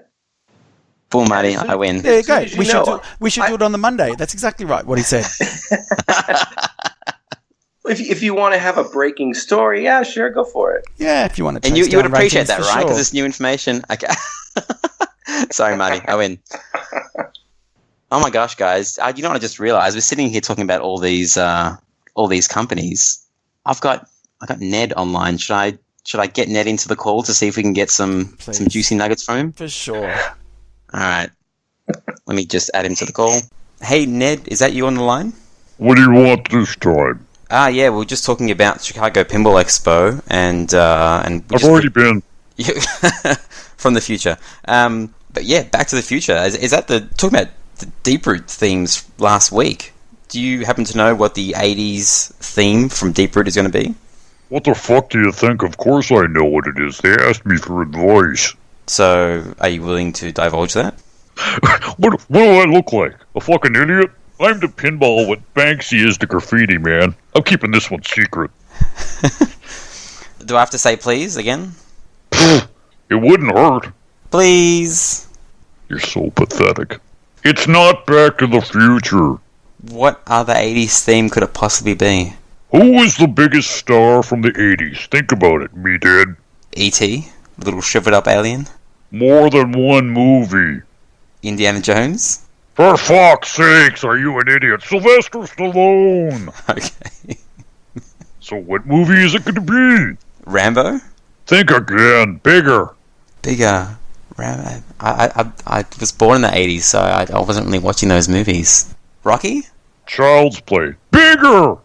I give up, man. Just tell me, please.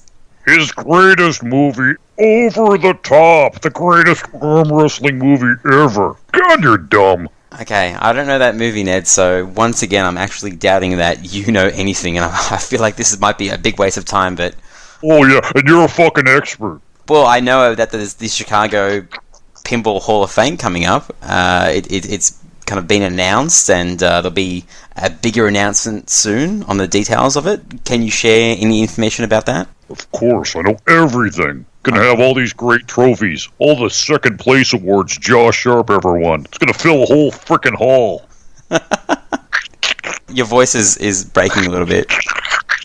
What? My voice? What's wrong with it? Any other information about the Pinball Hall of Fame? Yeah, the greatest collection of Gary Stern things you'll ever see. Pinball machines? Oh, no, idiot. Empty vodka bottles. Okay. Is that all there is in the Hall of Fame? Oh, no, really nice. They got Roger Sharp as your tour guide. It's a 15-minute tour that takes 3 hours to explain. I know all about that one, so maybe that is a bit of a information nugget there. Well, I don't know what's going on with you, Mike, but just lastly, Ned, who's going to win Expo? Me, I'm the greatest. No, I meant what company? What company's gonna shine? It's easy. It's gonna be the best thing you'll ever see. Hey, what the fuck's wrong with my mic? Is that you, Petey? I gotta go. Hey, you stay on, dude. You've been doing all these drive-by shootings on us and sending all these nasty messages on Facebook, trolling us. It's time for you to answer to your sins, mate. What's going on? What do you want? All right, Petey. Look, I don't want to. Sorry for screaming at you, but look, I don't understand why you're so angry. Maybe you can explain it to us. The world isn't horrible. The world doesn't hate you. Why can't we, Head2Head Pinball, be friends with Pinside Petey? What? Like we're gonna be best friends all of a sudden? No way! I hear the way you talk to Martin. You know, buddy. Like friends are cool to have. Forget it. Petey, I'm all open arms, and I'm gonna extend the olive branch to you and let you know that I love you, man. I'm here for you. I got something to say to you too, Ryan. Yeah? Fuck off!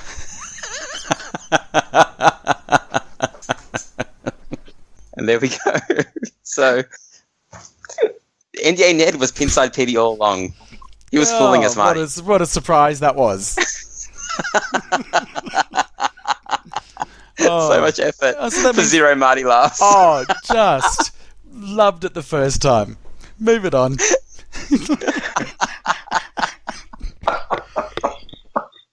Alright, that brings us to our next topic of conversation. Everyone's going crazy about this, Marty and Steve. It's the Zen Pinball reproductions of the Belly Williams titles. And Steve, it's really good that you're on for this, Steve, because you're a musician, you're an artist. So you, out of everyone, would probably value the integrity of an original, right? Maybe, yes, no? Yes, of course. Yes. What's your question? Well, Zen Pinball have censored the machines that are being released for Pinball FX3 so they can keep their, what is it, like an E rating, like the youngest audience rating. They've also said that they believe that the Pinball Arcade was actually in breach of their classification. So, don't know if you know, they've taken some blood off some things, they've covered up some wenches, I don't know, stuff like that, taken a cigar off someone. Really?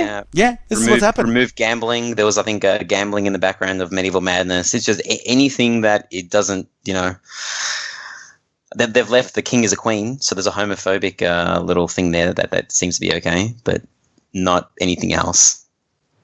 Not allowed to cut the head off a dragon. Do you already own the game on Pinball Arcade? Yeah, so look, I'm not interested in this, but a lot of people, well, so what's actually happened is they've had to sort of, I think either people noticed it or they've had to confess that this is what's happened. A lot of people have been up in arms about it, saying, oh, how dare they do that, they should be preserving the original. And then someone from Zen Studios came out and said, well, really it's only the vocal minority that are complaining. So, yeah, you don't care, Matty? Nah. I don't care either. I just saw people going all crazy about it, so I thought people have been going nuts. Ryan, if you were interested in a Medieval Madness remake, the actual machine that came out, and they had censored that, would you care? Yes, because it's a real pinball machine. Correct. That's exactly right. Because it's a real pinball machine, and also it's a $6,000, $7,000 machine as opposed to a $3 to $5 download. Yeah. Steve, any other thoughts on this before we move on to the next? I would agree with that. It's kind of like when they redid Christopher Lloyd on the Addams Family just to get that thing printed on Pinball Arcade. And at the end of the day, I don't care. It was, because it's just on your computer. It doesn't cost that much money. Is he not in the Pinball Arcade? No. I think to get the rights to do it, they had to change his face down by the flippers because he didn't agree he didn't sign off on it. Well, there you go. I didn't even notice. So if you hadn't told me, I would have never have known. No fear as well. No fear when they do it's time for skydiving with Glenn blah blah, like some American dude that I don't know. Jamie Duval, whatever his name is, and they censored that out on I think one or two of them because they didn't get permission from whoever that person is. Interesting. But there was a funny comment that I saw on one of the websites from some random person. I didn't write down the name, or the username. He said, I'm all in favor for the modifications. While playing Medieval Madness as a kid, just seeing the cigar and the bloody sword was enough to send me into a chain-smoking rampage of knife fighting and edge gang warfare, from which I'm just now recovering from. I'm glad the current and future generations won't be exposed to such cartoon items and spiral down into the depths of such artwork that such artwork sent me for those years. I'm glad someone is thinking of the children. So thank you, random person that I didn't Yeah, because you are hilarious. You won the internet today, fine sir. He got at least 7 upvotes on, I think it was Ars Technica. So I bet he felt pretty cool about that. So shall we talk about some code updates, Ryan? Massive I love talking about code updates. Spit and polish. Yep, Batman codes come up. Added gas attack multi-ball mode for completing one TV mode from Season 1, one TV mode from Season 2, and one TV mode from Season 3. This is selectable along with Batusi multi-ball and Robin's Holy multi-ball. That is super exciting stuff. Super exciting. What about the Hobbit code Steve, update? Wait, Steve, you've got Iron Maiden, Wizard of Oz. What are the other 2 machines that you have? Theater of Magic and Indiana Jones. Okay. Ooh, okay. Hover code, yes. I copied and pasted. That went nowhere. What, were you waiting to say that I had a Hobbit? Or? Well, I was waiting for you to say you have a Batman, so we can finally talk to people about Batman and why it's so good. Because we just haven't had. We had people on that I know like the machine, like Josh Sharp, but we forgot to ask him. So, and Keith Alvin likes the machine as well. I was playing it the other night with a friend of mine out at a bar. It's fun. Yeah, I think it's cool. The fact that he keeps redoing all the rules, or not redoing, but building on it, I think it's great. The fact that he's finishing the rules that they did. Yeah, he just keeps building on it. Eventually, he'll be done. Eventually, yeah. Hobbit code, yep. You edited all of the notes out, Marty, so I forgot what's actually in there. But there is a Hobbit beta code that is on the private Jersey Jack forums. I will probably not update my machine because it's on site and I don't want to put a beta on my. Yeah, look, I've got the thing out. It really is. I did say spit and polish because that's really what it is. You know, fixed Arkenstone mode champs to not reset to default at power up. There's at least like 15 or 20 points there, Marty. Don't read the dumbest one. Okay, that's like reading the dumbest one on Aerosmith. Added some orders that were missing from Arkenstone modes. Added music for Super Spinner. Fixed Feast Frenzy to include a grace period for scoring. Added Feast Frenzy and Super Spinner champs. Changed colours used for the ring button to make them more distinct. Added adjustment to inhibit Beast Hurry Up during book modes. Changed book mode Hide Beast to inhibit Beast Hurry Up on in-lane. Alright, Added backstab, double scoring for Beast Hurry Up. Added a few display effects in various places. Made a bunch of small changes to existing display effects. I'm halfway through. You win. Spit and polish. Okay. Added some new speech callouts. There you go. Next, let's go to something that I know absolutely nothing about. There was a post on Pinside where, someone said something like, hey, I've been listening to interviews from Primus, the band, and they've been talking about an upcoming pinball machine that they have in interviews. And I didn't look at the thread since then, but it's a couple of hundred posts long. Steve or Marty, does anyone know anything about Primus, the band? Yes. Okay, good. Yes. Marty? Well, to most people, they wrote the theme song to South Park, or Les Claypool. They must be really cool then. Going down to South Park, going to have myself time. Yeah. Friendly faces everywhere. But here's the question, Marty. You bought Iron Maiden, sight unseen, and then I heard like a few weeks back that you're getting sick of the music. How dare you listen to my podcast? How dare you even say that? Because that's the best part of the game. You can't play the game loud enough. But if you got sick of that music, I think Primus would top that. It's very. I saw them in concert once, and it's interesting music. It's very talented music, but it's interesting, and I don't know how long you could play a pinball machine listening to it. Is it more hardcore? Like, is it more like alternative than Iron Maiden? In fact, I was surprised because I haven't listened to Maiden in a while, and once I got this machine and started playing it, Iron Maiden is very melodic for as heavy as they were when, we all thought it was devil music back when we were kids. Primus is very, like, atonal sort of. It's just weird music, but it's got a really cool groove to it. A lot of his stuff, or their stuff. So again, that sounds like Frank Zappa to me. Yeah, and Les as a bass player, he's amazing. Okay. The funny thing is, Dirty Donny himself and Zombie Yeti have both made Primus artwork. Yeah, I know Zombie Yeti. Yeah, I know Zombie Yeti has done gig posters. I'm not sure about Dirty Donny. If you just Google Dirty Donny Primus, there's stuff, but I'm not sure if it was officially promoted by them or anything. So if there was a Primus film machine, it'd be very interesting to see who would do it, because I'm guessing they would both be gagging for that title money. Yeah, right? For sure. Yeah, so it'd be a fight to the death. Or maybe they could both collaborate and do it. They'd be the first Dirty Donny / Or could they retheme an old machine? Fuck, do enough people like Primus? Are they that low on the? 5 people like them. Okay, fine. Yeah, I don't know. That's a very like specialized sort of band. It is specialized, yeah. That's when they have to have a really good designer on there, right? But Keith Alwyn is on Primus. Yeah, exactly. Yeah. The next story, Marty, I'm going to ask you this. We might just gloss over this. A bunch of people have messaged me, including Mick from Pinball Party, but also 2 people that are not into pinball said, "Hey, have you watched Drunk History? They did an episode on pinball with Roger Sharp." Roger Sharp, yeah. It was out ages ago. Oh, it was out ages ago. This is not a new thing. This is not. Did we already talk about this? No, we haven't, but this has been old. It is one of the most hilarious things ever. And one How of them do I was watch it? Do I need Stan to watch this? Everyone's like, you need Stan. Oh, really? Maybe. Stan's like a shit version of Netflix. It's a different version of Netflix. Okay. Yeah, no, have you not seen it? No?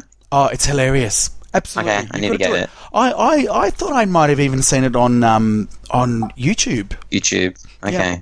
All right, I need to find it. Yeah, no, absolutely. It is. I mean, I think it's a series of drunk history they do for a lot of things, and yeah, Why do they call it drunk history? Do they literally get drunk Yes, they and talk get about something? absolutely smashed, and then trying to recreate and talk about historical events.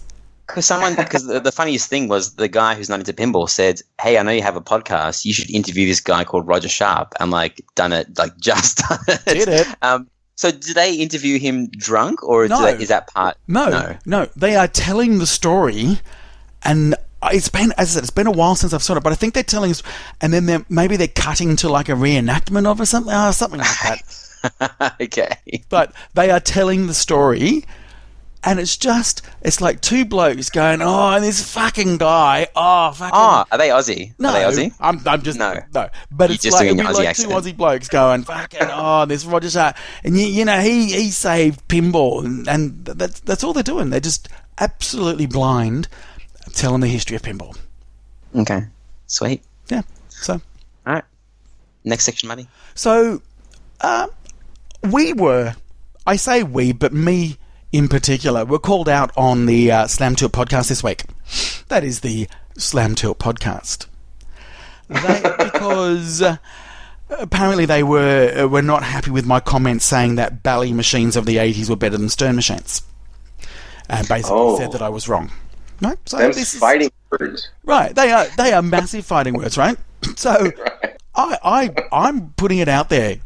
I would put the top 10 machines from Bally from late 70s and 80s, so early solid state, against the top 10 Stern machines of that era, and they would kill those Stern machines. And Ooh. to give you Is example, this going to be a face? Wait. We should do this as a face-off. This is going to be a mega face-off. It will be a mega face-off. But I've already got my list. I'm trying to narrow it down to 10. I've got 13. There's just so many of them. There's so many of them, and they literally they got higher ratings on IPDB. They sold like 3 times the amount that Stern did. So I think Stern, you've got the exclusivity, but they are not better games, guys. Okay. And I'm not hey, let's do this. Let's do this. Let's. I mean, I might not even be on your side because I'm haven't divulged. No, I know. We're going to talk about your ever expanding Stern Electronics collection, but yeah, I'll pretend to be on your side, Marty. Yeah, you would have to somehow. This is head-to-head versus Slamtail. We have to figure out a way of doing this. A inside vote. The first time What are you're we doing? playing any of these games is when you're buying them. Like a lot of the Bally machines I'm going to talk about. But I just want to say, I'm not actually a massive Bally fan of this era. My favourite games from this era are Williams. I loved Williams games from this era. But my point I was making to you was, yeah, these Stern games, they're very collectible and they're low run, but they're not really the better game, guys. So we're going to have to do a mega face-off. 10 The problem is the Stern games. I mean, they made like 29 of them. I think 30 were made from 1977 to 1985. So, are your Bally games between that era, or are you just going all of the 80s? Because obviously, if you go past 1985, there's better technologies. 78 to 83 for Bally. Ah, okay, cool. So I'm just doing that era. I think they might have changed names after that. So it starts with Evil Knievel, letting you know now I wouldn't have that in my list. Or 78 Power Play Matahari, right? Mm-hmm. And goes all the way up to Baby Pac-Man and BMX. Okay. But you mentioned this shit once. I'm telling you the start and the end. But in the middle, you've got some absolute legends of pinball. Don't worry. Stern has Orbiter 1 and all that junk. Steve, do you have an opinion before this ends up being like a month-long duel between Head2Head and Slamtail? I thought pinball was created in 1993. Exactly. Who gives a fuck about these old games? No. Except awesome. Orbiter 1. I have played Orbiter 1, and that, what can you say about that game? Yeah, It's a piece of what shit. you can say is play it once, have a smile. Yeah, you never play. Yeah, it you again. play it once, and you're like, "What the hell's going on?" And then that's about it. That's it. Just like the pinball circus, but there's a group of people that are trying to recreate it, and I don't know why. I know. Exactly, both of those games. Yep. Yeah. Yep. So there you go. So I'm the challenge is out there, guys. Take my challenge. It's on. Okay. Cool. I look forward to it. Yep. Haggis Pinball, Marty. Yes. Episode 4 is out. Have you watched it yet? Yes, I think he was out in the pastures talking about something. I'm just waiting for him to actually start talking about the pinball machine. But 10 out of 10 for video effort. Their episodes are now re-released without that insane loud, that weird frequency that gives you a headache. So you can actually follow their journey. We will probably find out before others how serious they are in making this pinball machine because, as I said, I found out that one of the guys involved in Haggis Pinball lives right around the corner from me. Literally, I could walk to his house, and I invited him along to my tournament this week. And he said yes. I said I can even drive you if you want. And all of them are coming. There's 3 members. It's expanded already, Marty. You thought it was 2, now 3. So we're going to have them there, and everyone can kind of pick their brain. And it's exciting because as much as Homepin, Australian Homepin, he's in China. No, it's Chinese Homepin. Homepin. We disowned him a long time ago. No. Right after our interview, Marty. Right after our exclusive interview. Yep. Episode 8. Oh, gosh. Is it time, Marty? For Social Media Watch. Oh, this is my favorite part of the show. Liar. Are we finally going to get a Ghostbusters color DMD? Last year, Mr. Color DMD, started teasing, because they always show a color D&D for the first time at Expo. It's a reveal they do. And last year they teased that it was going to be Ghostbusters, and the last one was we kicked its ass, but the ass was the A in the ass was the insignia, so it was Star Trek. This year they're doing the same thing, so maybe they're not trolling this time, and Ghostbusters just absolutely screams for a color D&D because it was the last game. Am I mistaken in that, or was it the last game before they went to LCD? You don't know? Steve, do you know? I'm pretty sure it is. Steve, you've been mean today. What do you think about Ghostbusters? I don't like it. Okay, but it would look good with a color D&D, right? Am I right? Yeah, for sure. Yeah. Yeah, it would look great. It needs a color Yeah, I like all the D&D. artwork on the game. I just don't like playing it. Yeah. Yeah. Yep. So I can see that they've released We Came, We Saw. It's got like a Hazard sort of background. Yeah. The first where it says We Came, it says this seems familiar. The next one says sensing some trust issues with this one. The problem is Ghostbusters forever has been teased on the Stern of the Union update to be receiving an update, and they've kind of pushed it back and back and back, and I think Kiss is going to be next and then Ghostbusters. So any work that they do is going to need to be tweaked again, which they don't, I guess, have a problem with, but they seem to want to release color D&Ds when it's finished to minimize re-releasing ROMs. So we'll see. By the time this episode is out, people already know. Yeah, probably. What's next, Marty? So apparently you can win an entire streaming rig via Jack Danger. What's that about, Ryan? I think he'll be at the Chicago Pinball Expo doing a talk, possibly. And yeah, people are up in their game, man. You got an entire streaming rig. He's literally creating competition against himself in his own expo seminar. That's like Jeff when he's up there doing the TWIP thing saying, here are all of my sources. Please go and create another This Week in Pinball.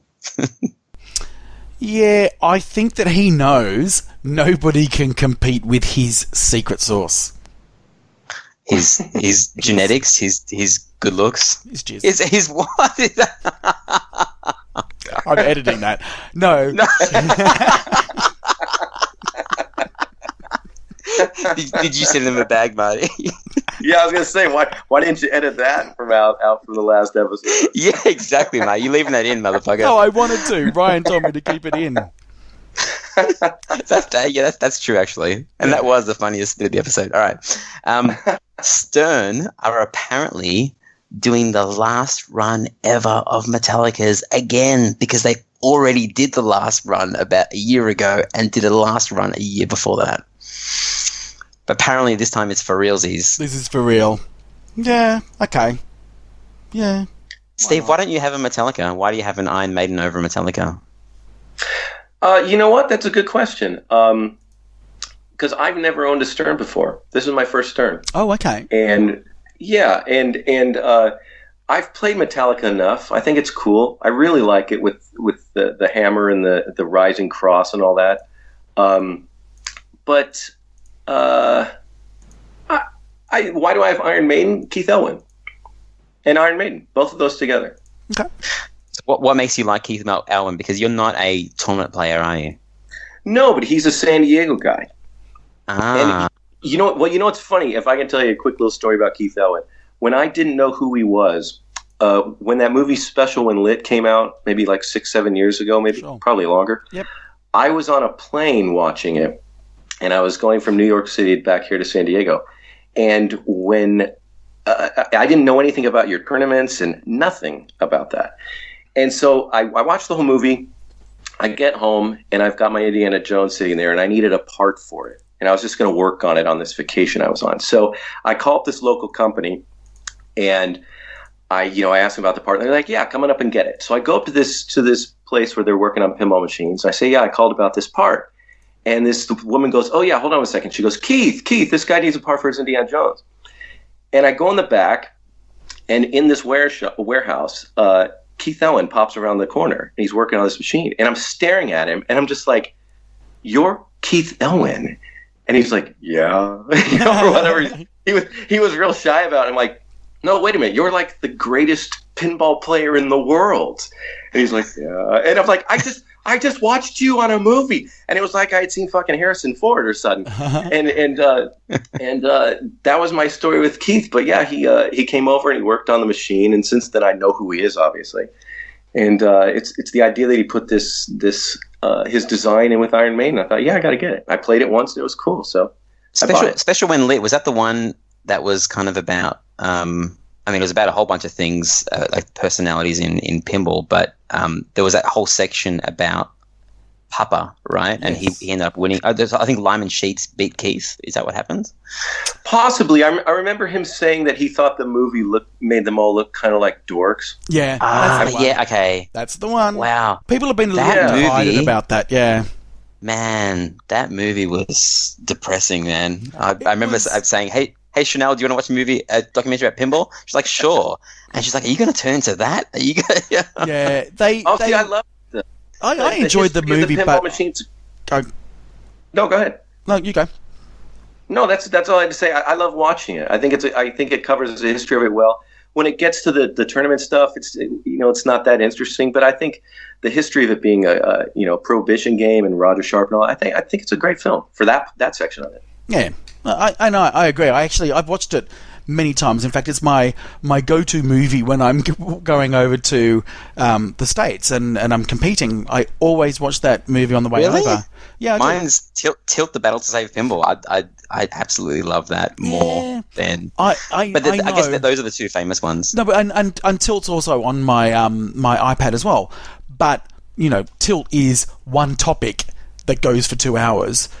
Right. The other one's got some sort of different themes, but Keith was right. They sort of made everybody look like dorks, not just at the tournaments, but yeah. Anyway, it's still a good film. Yeah, it is.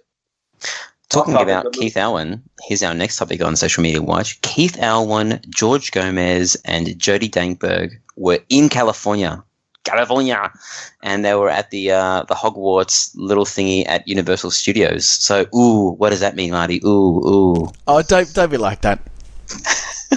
Because Steve, what he's doing there, obviously, just in case you didn't notice, and I'm just going to spell it out. He's making it sound like I am the only person that wants a Harry Potter fucking pinball machine. Right, and you want it in a really big cabinet too, like a Hercules cabinet. That's what I remember. For sure. So, Right. So, I'm the only one that wants this. It has topped the polls on just about every poll where people say, "What is your dream theme?" Harry Potter. Do you think they were trolling by taking that picture, or do you think they were just trying to have a nice day? Have Stern ever trolled before? Have a nice day. Have any of holding those hands. people in that picture ever trolled before? Jody Dankberg is the master troll. He is a troll. in a good troll. I don't mean like In a good way, yes. In a nasty, in a horrible, funny on the inside internet troll. way. Yeah. Yes. Good save. Yep. The last one is, well, we got this as a submission. People are now submitting, Marty, to Social Media Watch. So I was watching Buffalo Pinball because I do that every day. I watch pinball online, and they're is it Rudy? I think Rudy went to fix something in his pinball machine and found a soda that he left there at some other time. Hilarious. We will leave that in the show notes. Awesome. Social Media Watch, the best segment we have. By far. The second best segment is Pin Slam. That's right. We renamed it a couple of weeks ago, unofficially.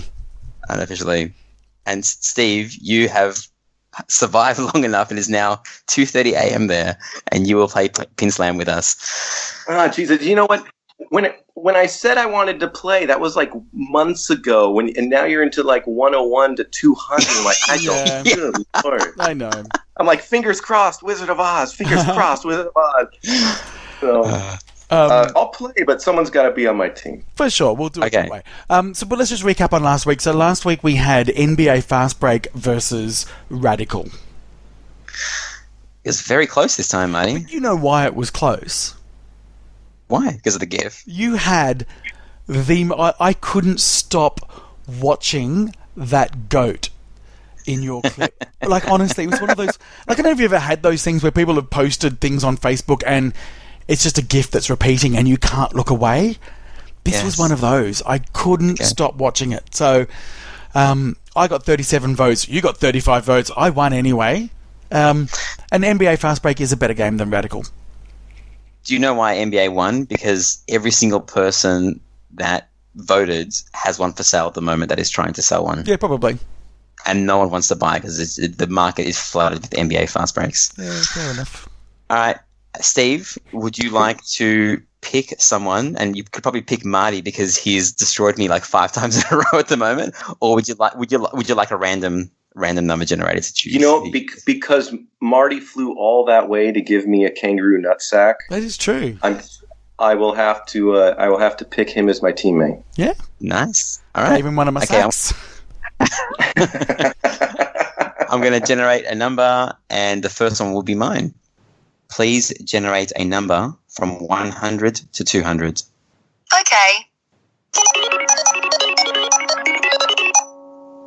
190. Oh, God damn it. Godzilla! Godzilla! Oh, Godzilla. Haven't we already done Godzilla? No, of course we haven't done Godzilla.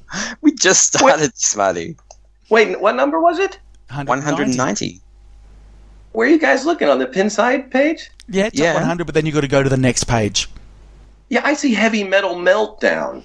Oh, that's 191. I need to update the page. Maybe because I'm a day behind you guys. Yes. Maybe in the future, Godzilla's come up. So is it Godzilla when yours, mate? Yeah, it's Godzilla 190. Go ahead. What the hell's going on? Okay. I don't know. It says 190. Heavy Metal Meltdown. Please generate a number from 100 to 200.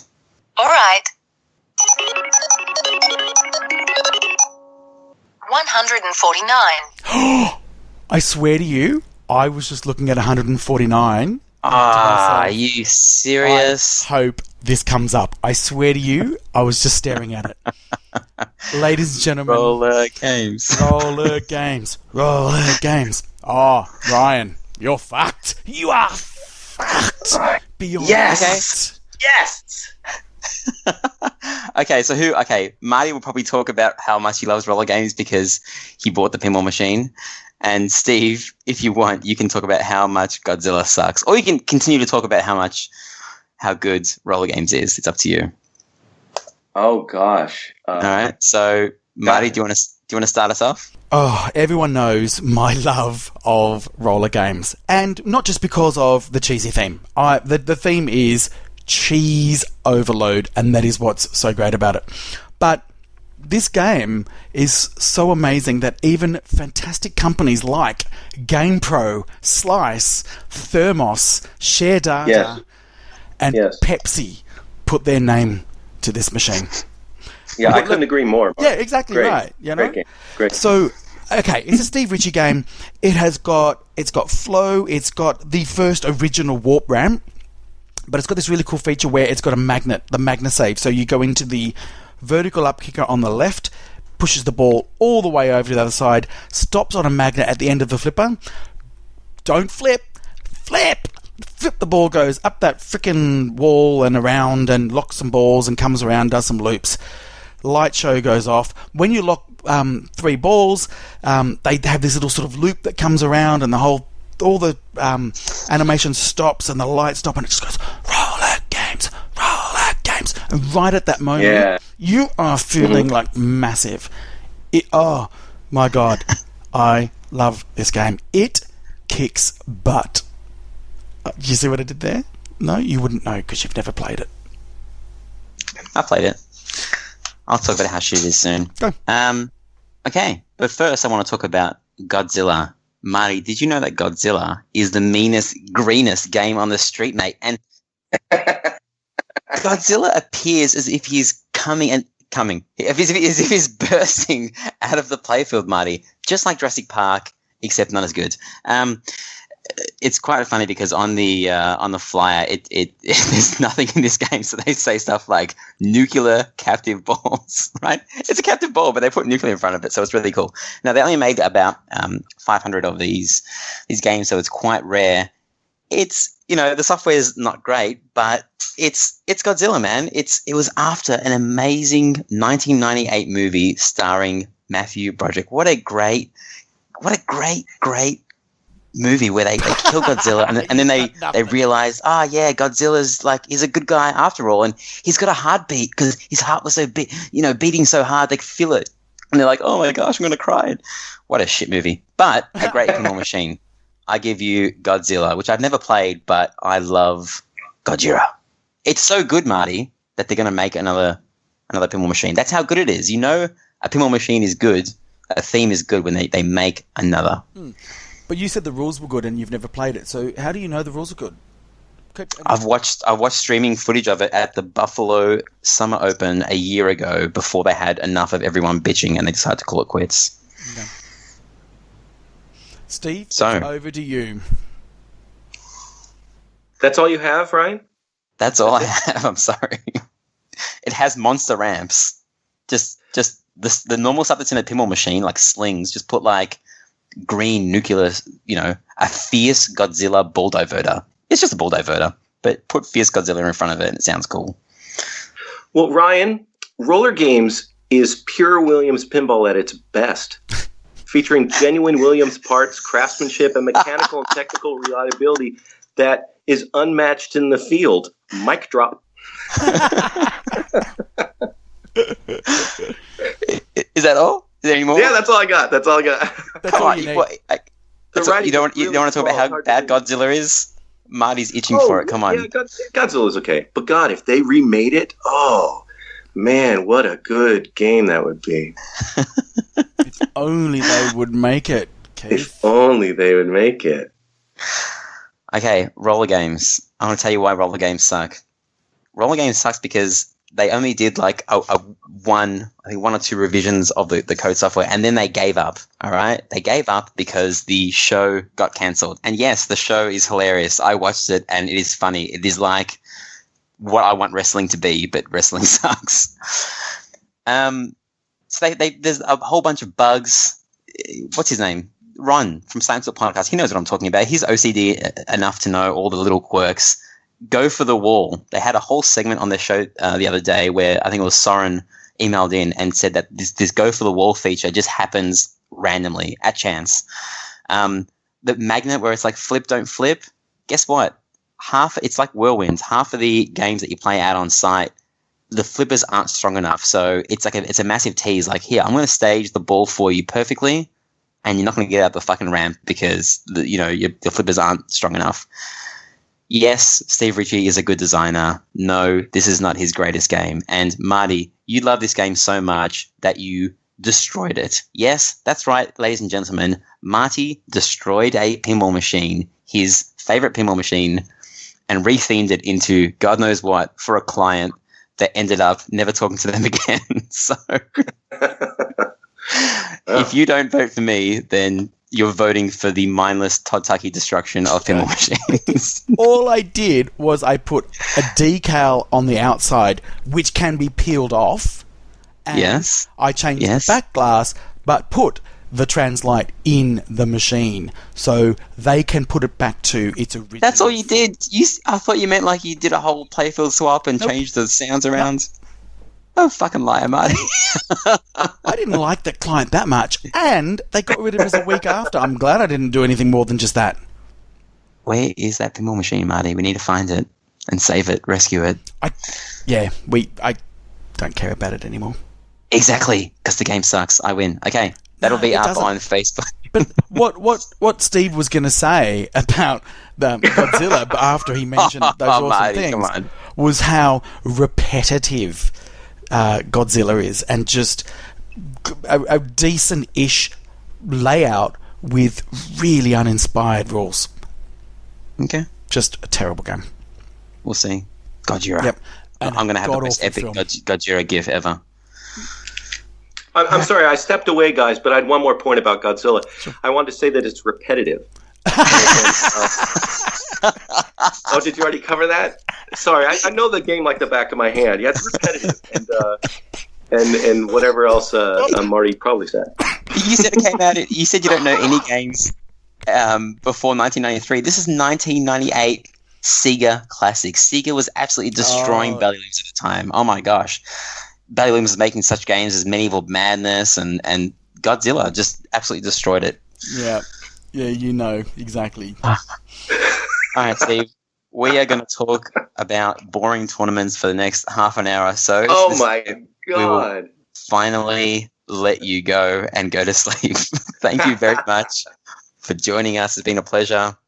And Oh my gosh, yeah, it's been so much fun. Thanks, guys, and honestly, keep up the good work. Your podcast is so much fun, and it and the longer the better, because I need something to listen to when I'm working on these things. So That was one of the first emails that we exchanged. You were like, "Yeah, man, when I'm sitting here slaving away making these Red Witch mods, listening to the podcast." So I'm glad we're gonna get Roger Sharp on every week. Yeah, no, you guys, you're doing great. Just keep it up, and it's a pleasure to talk to you. Thanks, mate. And thanks, looking Steve. forward to Appreciate having it. my monkey mod installed on my machine, and we will do a video for you. Fantastic. All right, I'll talk to you guys soon then. Awesome. Thanks, mate. Yeah. Bye, guys. Bye. So, is it time for This Week in Pinball? Sure. What did we both get up to this week? Oh my gosh, there's so much stuff. I know. Well, we went to your Flip Frenzy. Yes. Jeez, it seems like more than... what date was that? It seems like more than 6 days ago. It seems like it was a month ago. Yes, me and Marty ran a Flip Frenzy. It's the first flip. As much as we talk about Flip Frenzy, it was the first one that was run in Melbourne this year, because there just aren't many venues that can support Flip Frenzy. You need a lot of machines, and you need the machines to not break down. And to be on free play. And to be on free play as well. So that's the big kicker. You can't be feeding the machines unless you want to go broke. Correct. So 33 people rocked up. So we sold out of the 30 people allocation, and three people rocked up on the day that I didn't want to turn them away. It went surprisingly well, but we both looked at each other 5 minutes in. What did we say, Marty? Oh, I can't remember, but I think this was the fifth one that I've helped run, so I know exactly what it takes to run these things. It's hard work. I've just got selective memory. Obviously, I only remember good stuff. I still do get pissed off about stuff that's happening or that happened the week before, but I just totally forgot how nonstop it is. It's not like it's half an hour of craziness and you get a 10-minute break. It's just chaos for 3 hours. Yep. So, I wouldn't have been able to do it without you, because... thank you. But I know it's true. Yes. And the best thing about it was this is the first time we've run it with the new rules where it's wins minus losses.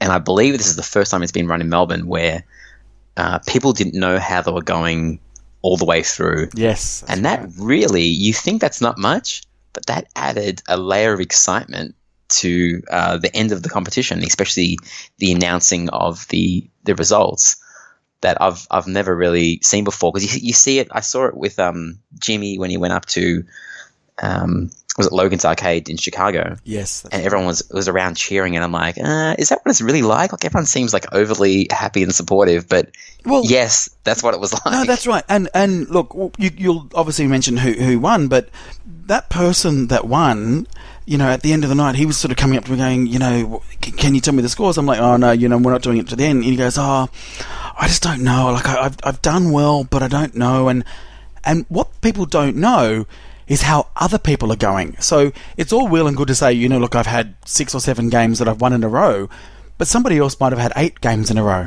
So you just don't know where you are until right at the very end. And that's fun. Yeah. So in second place was Wes, who's is a local guy who's just on fire at the moment, and he was really, really his best result ever.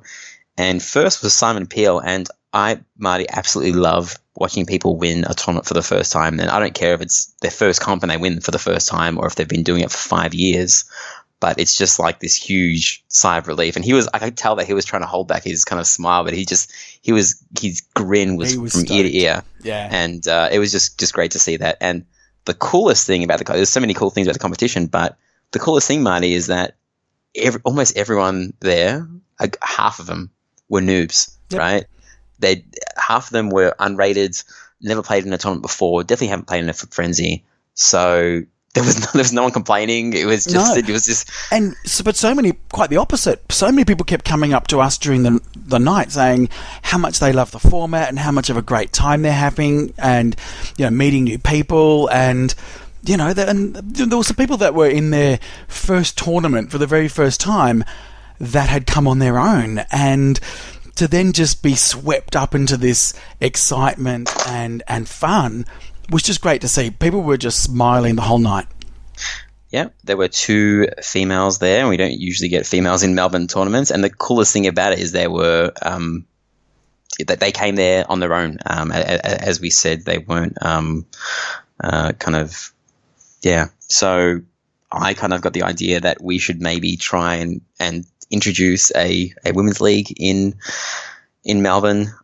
I'm not sure if we have the numbers yet for that, but it's something that I'd be interested in supporting and to try and help get off the ground and then pass it off to someone that would be involved in it, because I talked to a female that was there and she kind of said it was a bit daunting walking in there for the first time because it was a bunch of dudes. Oh yeah, and Sausage Fest. And the funny thing was she then said everyone helped me, because she's pretty new to pinball. Everyone helped me, give me tips on how to play the game, and I'm glad she was open to that, because I've seen posts about people not liking men giving tips. But the biggest thing she said is that like it ended up being that everyone is nice. Everyone in the Melbourne pinball scene is nice, and it's just I think they're confronting because it's Sausage Fest, but they're not. But that is obviously holding a lot of females from trying it out to begin with. So if there was an all-female league, then surely that would help grow the hobby on a very small scale, but it would help, right? Yeah, absolutely. Agreed. So, yeah, that was Flip Frenzy. I have no idea when we're going to run one again because, yeah, I feel I don't get to play. Marty, you don't get to play. It's almost like I'm an employee of the company. I don't know. And I don't do pinball for money, and I like to have fun as well. And as much as I like running tournaments, I still like to play as well. Yeah, I'm not that fast. I actually enjoy running those. So, But would you run one every, like, what does Netherworld do? It every month or every 2 months? Oh God, I don't know. Probably every month. I don't know. Yeah.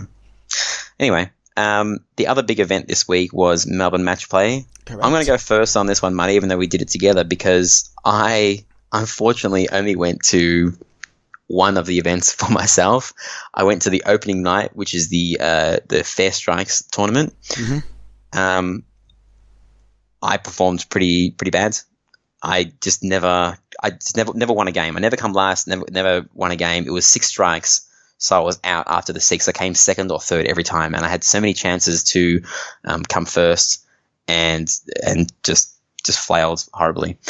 I hung around that night because I wasn't joking when I said I like people watching people win for the first time. I really thought Marcus was going to finally win his first tournament that night, and he got down to the final 3. And I stayed around for another 2 hours watching, and then I drove home. And for some reason, I had insomnia and I didn't sleep. Marty, you know all about being tired because you work and have a social life outside of pinball way more than I do. Sure. You seem to have a hold of it all. Like, you're good at being tired. I'm perpetually tired. Is really yes. what it is. Yes, like my wife. My wife is so good at being tired. It's just now her life. Whereas if I don't get good sleep, I was so tired the next day that I vomited. Wow. And okay. I felt like I was hallucinating. And I slept an extra 2 hours during the day, and I still didn't trust myself to drive there. So unfortunately, I didn't go to the Friday night comp. None of us did. I think it was won by Robert McCauley. Is that right? That's correct. Yes. It was. The next day was when you come in, Marty. Melbourne Match Play, the big event. This is the big event, and so this was interesting because this was the first time I'd ever played in what's called Target Match Play. Target Match Play. So it's like Match Play, except the first 16 people that get to 50 points get into the finals. So you're in groups of 4. You play a game. You put your scores in, then you get regrouped. And you keep going round after round, and I had a good qualifying day, Ryan. I would say. Well, not your first game, Matty. You came second on your first round. Right. How dare you? My very first game, I came second, but I had 8 rounds all up. So the next round, I came first. After that, I think I came first again. And first. Yeah. So I came second and then 7 firsts in a row. So I qualified first. So that means as soon as you hit that target, I'm you out. are now I'm done. you're out. So you've qualified. You can go home or you can hang around, but no one has to play you because they don't need to. That's right. Because you've qualified. Correct. So the group of people gets smaller and smaller and smaller, and this kind of like log jam of people when it comes down to that round. There's just like, I don't know, there was like 10 or so people that could qualify. I'm making up the figures, but I think it was around 10. Yeah. And only, I think, 2 or 3 could have made it. So then it becomes who makes it to 50, plus how much. They get 55 because they're on kind of 49 and got a 6, or not that 6 exists. But anyway, it was everyone that I talked to seemed to like that target format. And I think it was the first time it happened in Australia, but I think Carl D'Angelo is the mastermind behind this format, possibly. I don't know. I think it is him, though. Well, it is a genius format, so I would imagine it was from the mind of Carl D'Angelo. He was awesome. So Saturday night was store ball. I didn't go to that. I didn't go to the main tournament. Yep. And apparently it was the most fun that people had the entire tournament. Yeah. And it finished so quickly that they ran a second unofficial one. Now, the way store ball has kind of been run by everyone is if 20 people want in on it, then it's a line of 20 people. The way this was run was like a strikes tournament. You have 6 strikes and you get matched up randomly in groups of 4. The person who is the last person standing in that group of 4 doesn't get a strike. Everyone else gets a strike. And because it's everyone else getting a strike, it was over pretty quickly because no one's playing 3 balls. It could be over, in a minute. So, yeah, that was won by, I can't remember. I think Richard Rose won the unofficial one, and I think Rob Miller. It was Rob Miller that won it. Yes, Yeah. yes. Correct. Yes. So the next day, everyone woke up. Marty woke up super fresh because he got the most sleep because he was the first to qualify. Yeah, I did have a good night's sleep. That is true. And the way it worked the next day is because I qualified first, I got to remove a bank of machines. Yes, Marty. And how did you come to that decision of removing the bank that you did? Well, it was really what I felt was not just games that I wasn't necessarily good at, but I felt that I took out some games that either I didn't understand the rules or it was probably a bit too much randomness to it. Mm-hmm. And this bank had The Shadow, which I'd actually had a couple of really good games on during qualifying. So that was kind of a game that I really liked and I would have kept. But you had Black Hole next to it. Mm-hmm. You then had Star Trek Next Gen. Mm-hmm. You then had Grand Prix, which is NASCAR, mm-hmm. and your AC/DC. Yep. Which, again, I actually had some good games on it, but it did have a tendency to go down the middle. But it was more so other banks had machines that I really did want to play on as opposed to those. So I cut that bank out. And so what that meant was in the first round, so groups of 4, because I was the highest qualifier, I got to pick the 4 machines that we were going to play on. Mm-hmm. I think, if I can remember, I picked Medieval Madness, Dialed In, Phoenix, an old Williams game, and Aerosmith. Okay. And absolutely tore it up, came first in that round. So I got into the semi-finals, and in the semi-finals, because there was, winners from 4 groups, 2 people that were the winners in each group got to pick 2 machines each. Mm-hmm. So I picked Dialed In and Phoenix. Okay. Why'd you pick Phoenix? No. Aerosmith and Phoenix were already picked. So I picked I'm getting confused. I think Aerosmith and Phoenix were already picked, and I chose Medieval Madness and Dialed In. Dialed In particular because I was just tearing up this machine, completely unstoppable on Dialed In.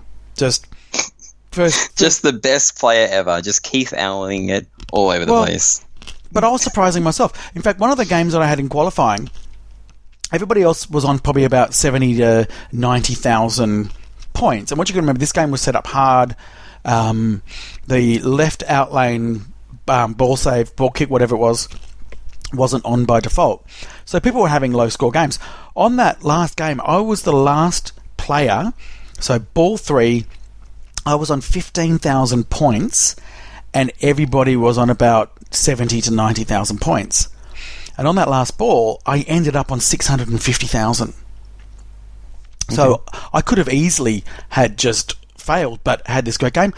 On the next round I played it, I then got over 1 million, and I think the next highest was about 90,000. So that game was just, I was destroying it. So I then won. I came second in that second round, so I got through. So I was in the final four. The final four, yeah. But because I didn't come first in my round, I didn't get to pick any machines. So you can imagine Dialed In wasn't picked. In fact, just the games that I wasn't really good at were picked. Who was picking?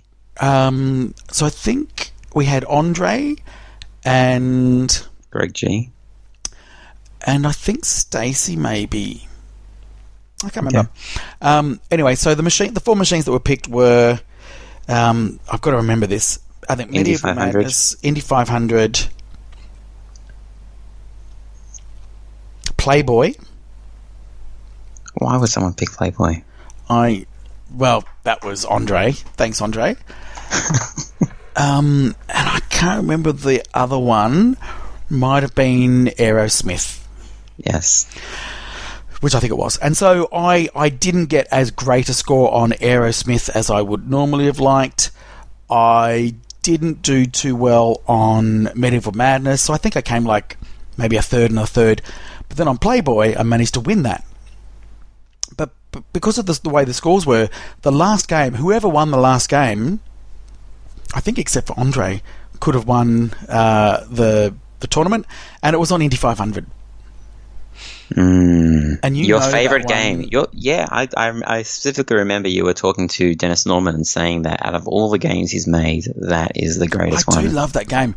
This one plays... I also remember him saying that the lock kick out issue where it doesn't lock the ball is non-existent. He doesn't remember that. No, well, that's the problem with this one, was that lock ball. Also, it's got fresh rubbers on it. It's been shopped out, so it plays very fast and very bouncy. I just couldn't get my real groove on, so I think I ended up coming third, maybe. So in the end, I came third, and it was then up to Greg G and Stacey Borg, because they were on 14 points each. I ended up on 13 points. And the fourth player was on 11 points, so it was really close. Was it pretty close? So if you got second in that game, you would have won. I would have come second. You second overall. Yes, correct. Okay. So I had to win really, just depending on where the other players were going to end up as well. So then it was up to Greg and Stacey. No, Andre came first. If you came second, you would have won, because Greg G and Stacey would have come. Oh, well, there you go. Yeah, anyway. But I didn't. Anyway, Sorry. it doesn't matter. I've already, spent, hours of therapy over the last 24 hours trying to get over that, so thank you. Anyway, so they played it out on Demo Man. Greg G absolutely destroyed Demo Man and came home with a victory. So it was Greg, Stacey, myself, and then Andre. Greg G messaged me the other day. He's only up to like episode 20. He's never ever going to listen to this. He's like a year behind. No. So that was match play. That was match play. The last event was why I was there on Sunday was the Greg Berry Cup, which is the annual kids event. Both my kids, Marty, finished in the top 10. Isn't that remarkable? Yeah, that's awesome. How many people played? 10. Okay. Sure. They had fun. They won a medal and a Transformers thing. It's it was good. How many girls there? There was more kids last time. There was a bit less this year, so everyone bring your kids along. Yeah, do. What else, Marty? Well, so that was it for tournaments this week. I think that's enough. That was a big one. Mm-hmm. So we all know that I got my Lord of the Rings last week, and I streamed again this week and noticed that I could not destroy the ring. You're not very good at getting in that ring, are you, Marty? No, I am not good at destroying that ring.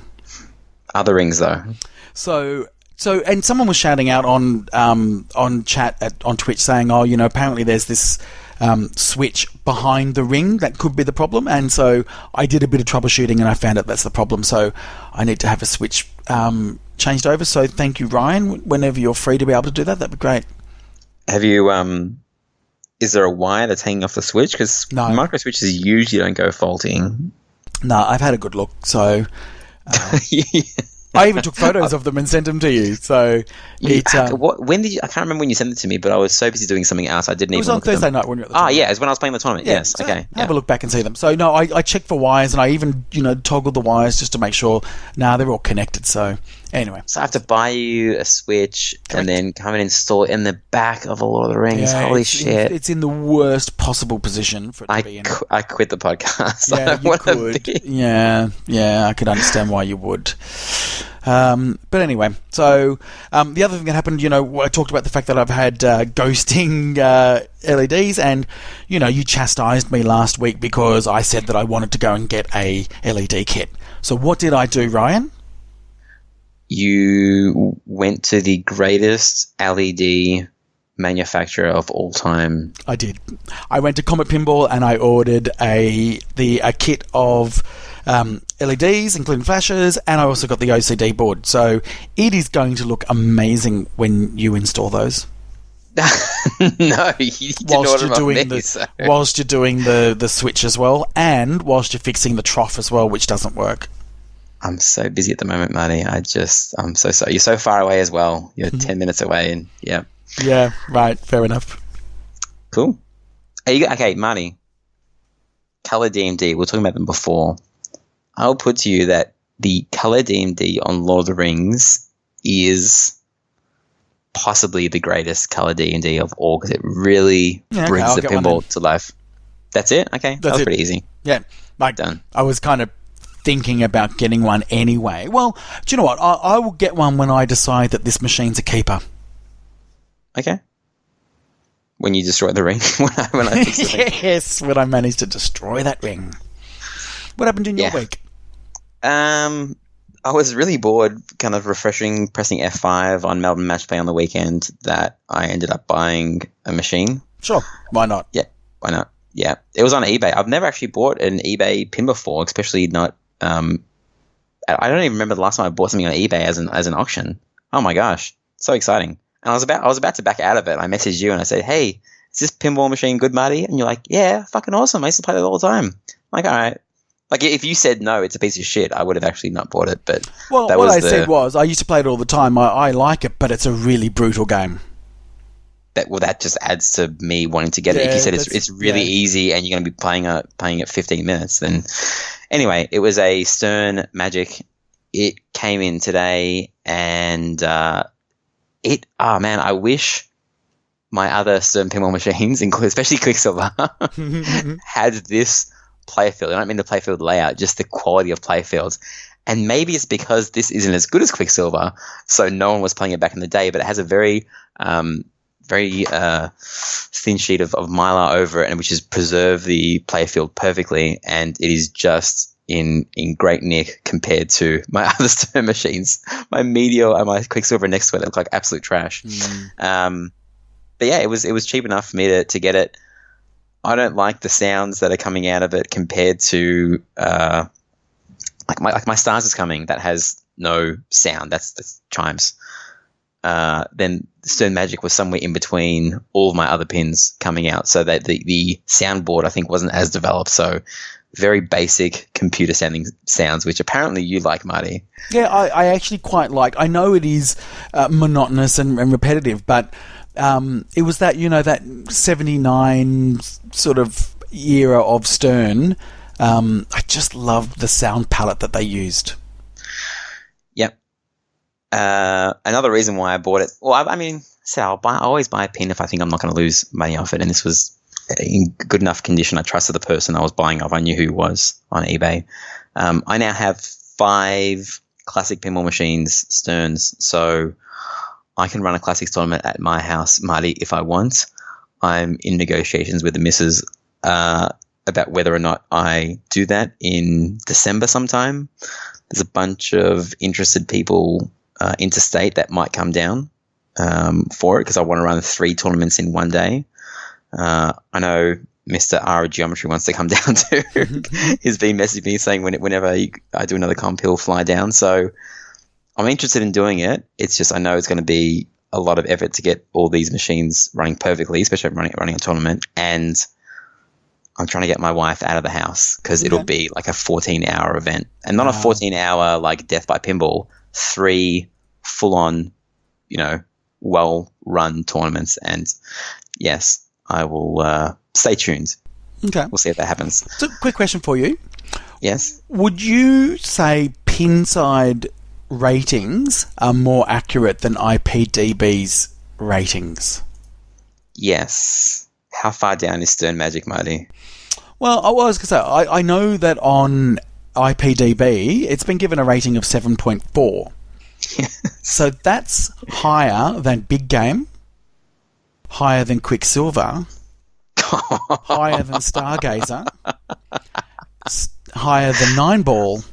Oh, gosh. Definitely higher than Dragon Fist. I'm just saying. It's not higher than Stars. Stars is 7.5. So, Flight 2000's high. Pinball Machine is really cheap in the US. Hey, do you know what I've never been able to do, Marty? Shats lanes on purpose. Maybe once. Like, I'll do it once out of every just 5. takes practice. On this machine, Marty, I tried it and I shatzed. Did you shat your pants? I shat my pants 3 times in a row. I felt like a fucking god. And I was like, why can I do this on this machine and not others? So, I don't know. These machines are cool to test stuff out on. So, I also got another pinball machine this week, Marty, just to make this 3-hour podcast go even longer. It was a Stern Grand Prix pinball machine that you mentioned that was in Match Play. It was brought over by someone interstate. And the idea was that he's going to donate to the event and then drop it off at my house, and I would play it for a little while and then sell it. What are your thoughts, quickly, Marty? Give us a 10-second review on Stern Grand Prix. Okay. Stern Grand Prix, which is also NASCAR, right? Yes. I think it's an underrated game. I actually really do enjoy it, but I also like shiny things. So what I love about that game is the way that the ball goes all the way around like a racetrack. I freaking love that. It's a good game. It's a Pat Lawler game. It's a good layout. It's fun. It's a good game. I want to know why Pat Lawler insists on making certain lock inserts not green. Can someone message me in and tell me why he's the only person that did it on Twilight Zone, NASCAR, and I think some other games? The 2 lock inserts are green, but then the multi-ball start is like yellow or something. Anyway, just the first thing I know. I've only played 1 game in it, Money. I've been pretty busy, but my 1 game impression is that this is a game for if you were to recommend someone to get into pinball and you would say, hey, you can buy a Deadpool for $8,500, how much they cost in Australia, or you can buy this Stern Grand Prix for $4,500, then it's a good machine for them. Well, I nearly bought one. I tried to buy one a couple of months ago. Oh, how much was that when you bought it? I think it was $4,200. Okay. But I messaged the person and he said he was too busy to see me, so... Okay, yeah. Well, this is just a little bit more than that. It's, around that mid-4 range. So if anyone's interested, let me know. But yeah, I want to keep it for a couple of weeks to play it. Yeah, play it. Yeah. Play it. Play it. Yeah. It's one of those. Do you want to come over my house and stream it, Marty? Yeah, I probably will actually. Thursday night. I can't stream Wednesday night. Yeah, it's one of these things where I understand why people don't like it. I understand why people do like it. It's very mid-range, but I think it comes at a good price these days. So it's pretty much the cheapest like 2000 Stern game besides like Sharky's Shootout or whatever. Yeah. My other thing I'll talk about just in really briefly, thank you everyone for listening this long, is my Sea Witch, there's little connectors on the transformer and you can hook it up to 240 volts or 220 volts. I think it was Dave Peck Dave, who I talked to once, and I was talking about how my sandwich is a little bit sad and not that snappy compared to others that I've seen. And he said, you can always kind of like supercharge it by hooking it up to 20 volts. So it's getting like about 8% more power. And the other day I was just played a bit game of sandwich and said, fuck it, I'm going to do it. Now, the weird thing is, on the diagram that tells you how to do it, it says connect it up to lug number 12. And there's a diagram underneath it where it highlights lug 13. So I was like, ooh, which one is it? Is it like, is the text right or is the diagram right? There was already a different colored wire on 13, so I'm like, fuck it, I'm going to go with 12. And I should have done more research, right? Because this could have been the end of my Sea-Wish.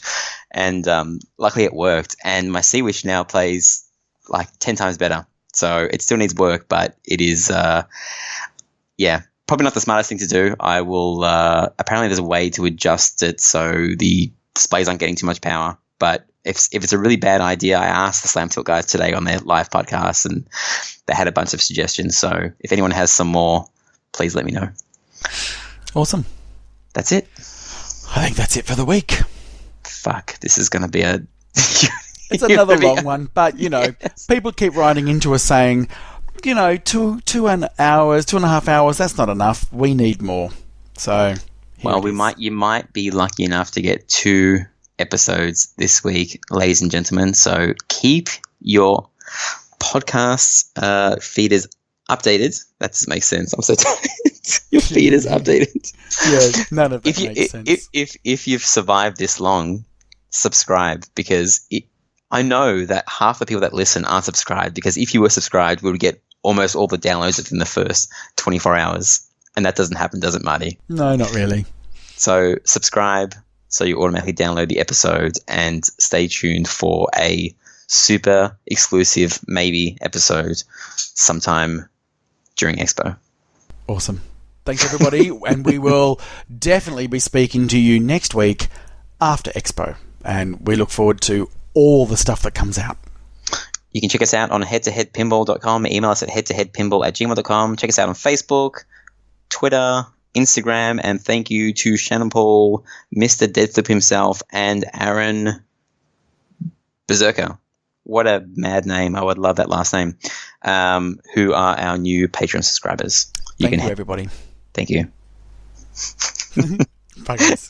Hey, can we sing out South Park? Steve cut us off when we were singing South Park. No. Fuck you, mate. Going down South Park, gonna have myself a time. Friendly faces everywhere, humble folks without temptation. I went down to South Park, gonna have myself a time. I can think all night, people shouting, howdy neighbor. I went down to South Park, gonna have... I actually forgot it now. I like girlies with big titties. I like girls rude, with a big vagina. Ryan. That's what he says. Oh, he does not. He likes girls with a big vagina. That's terrible. We're stopping this now.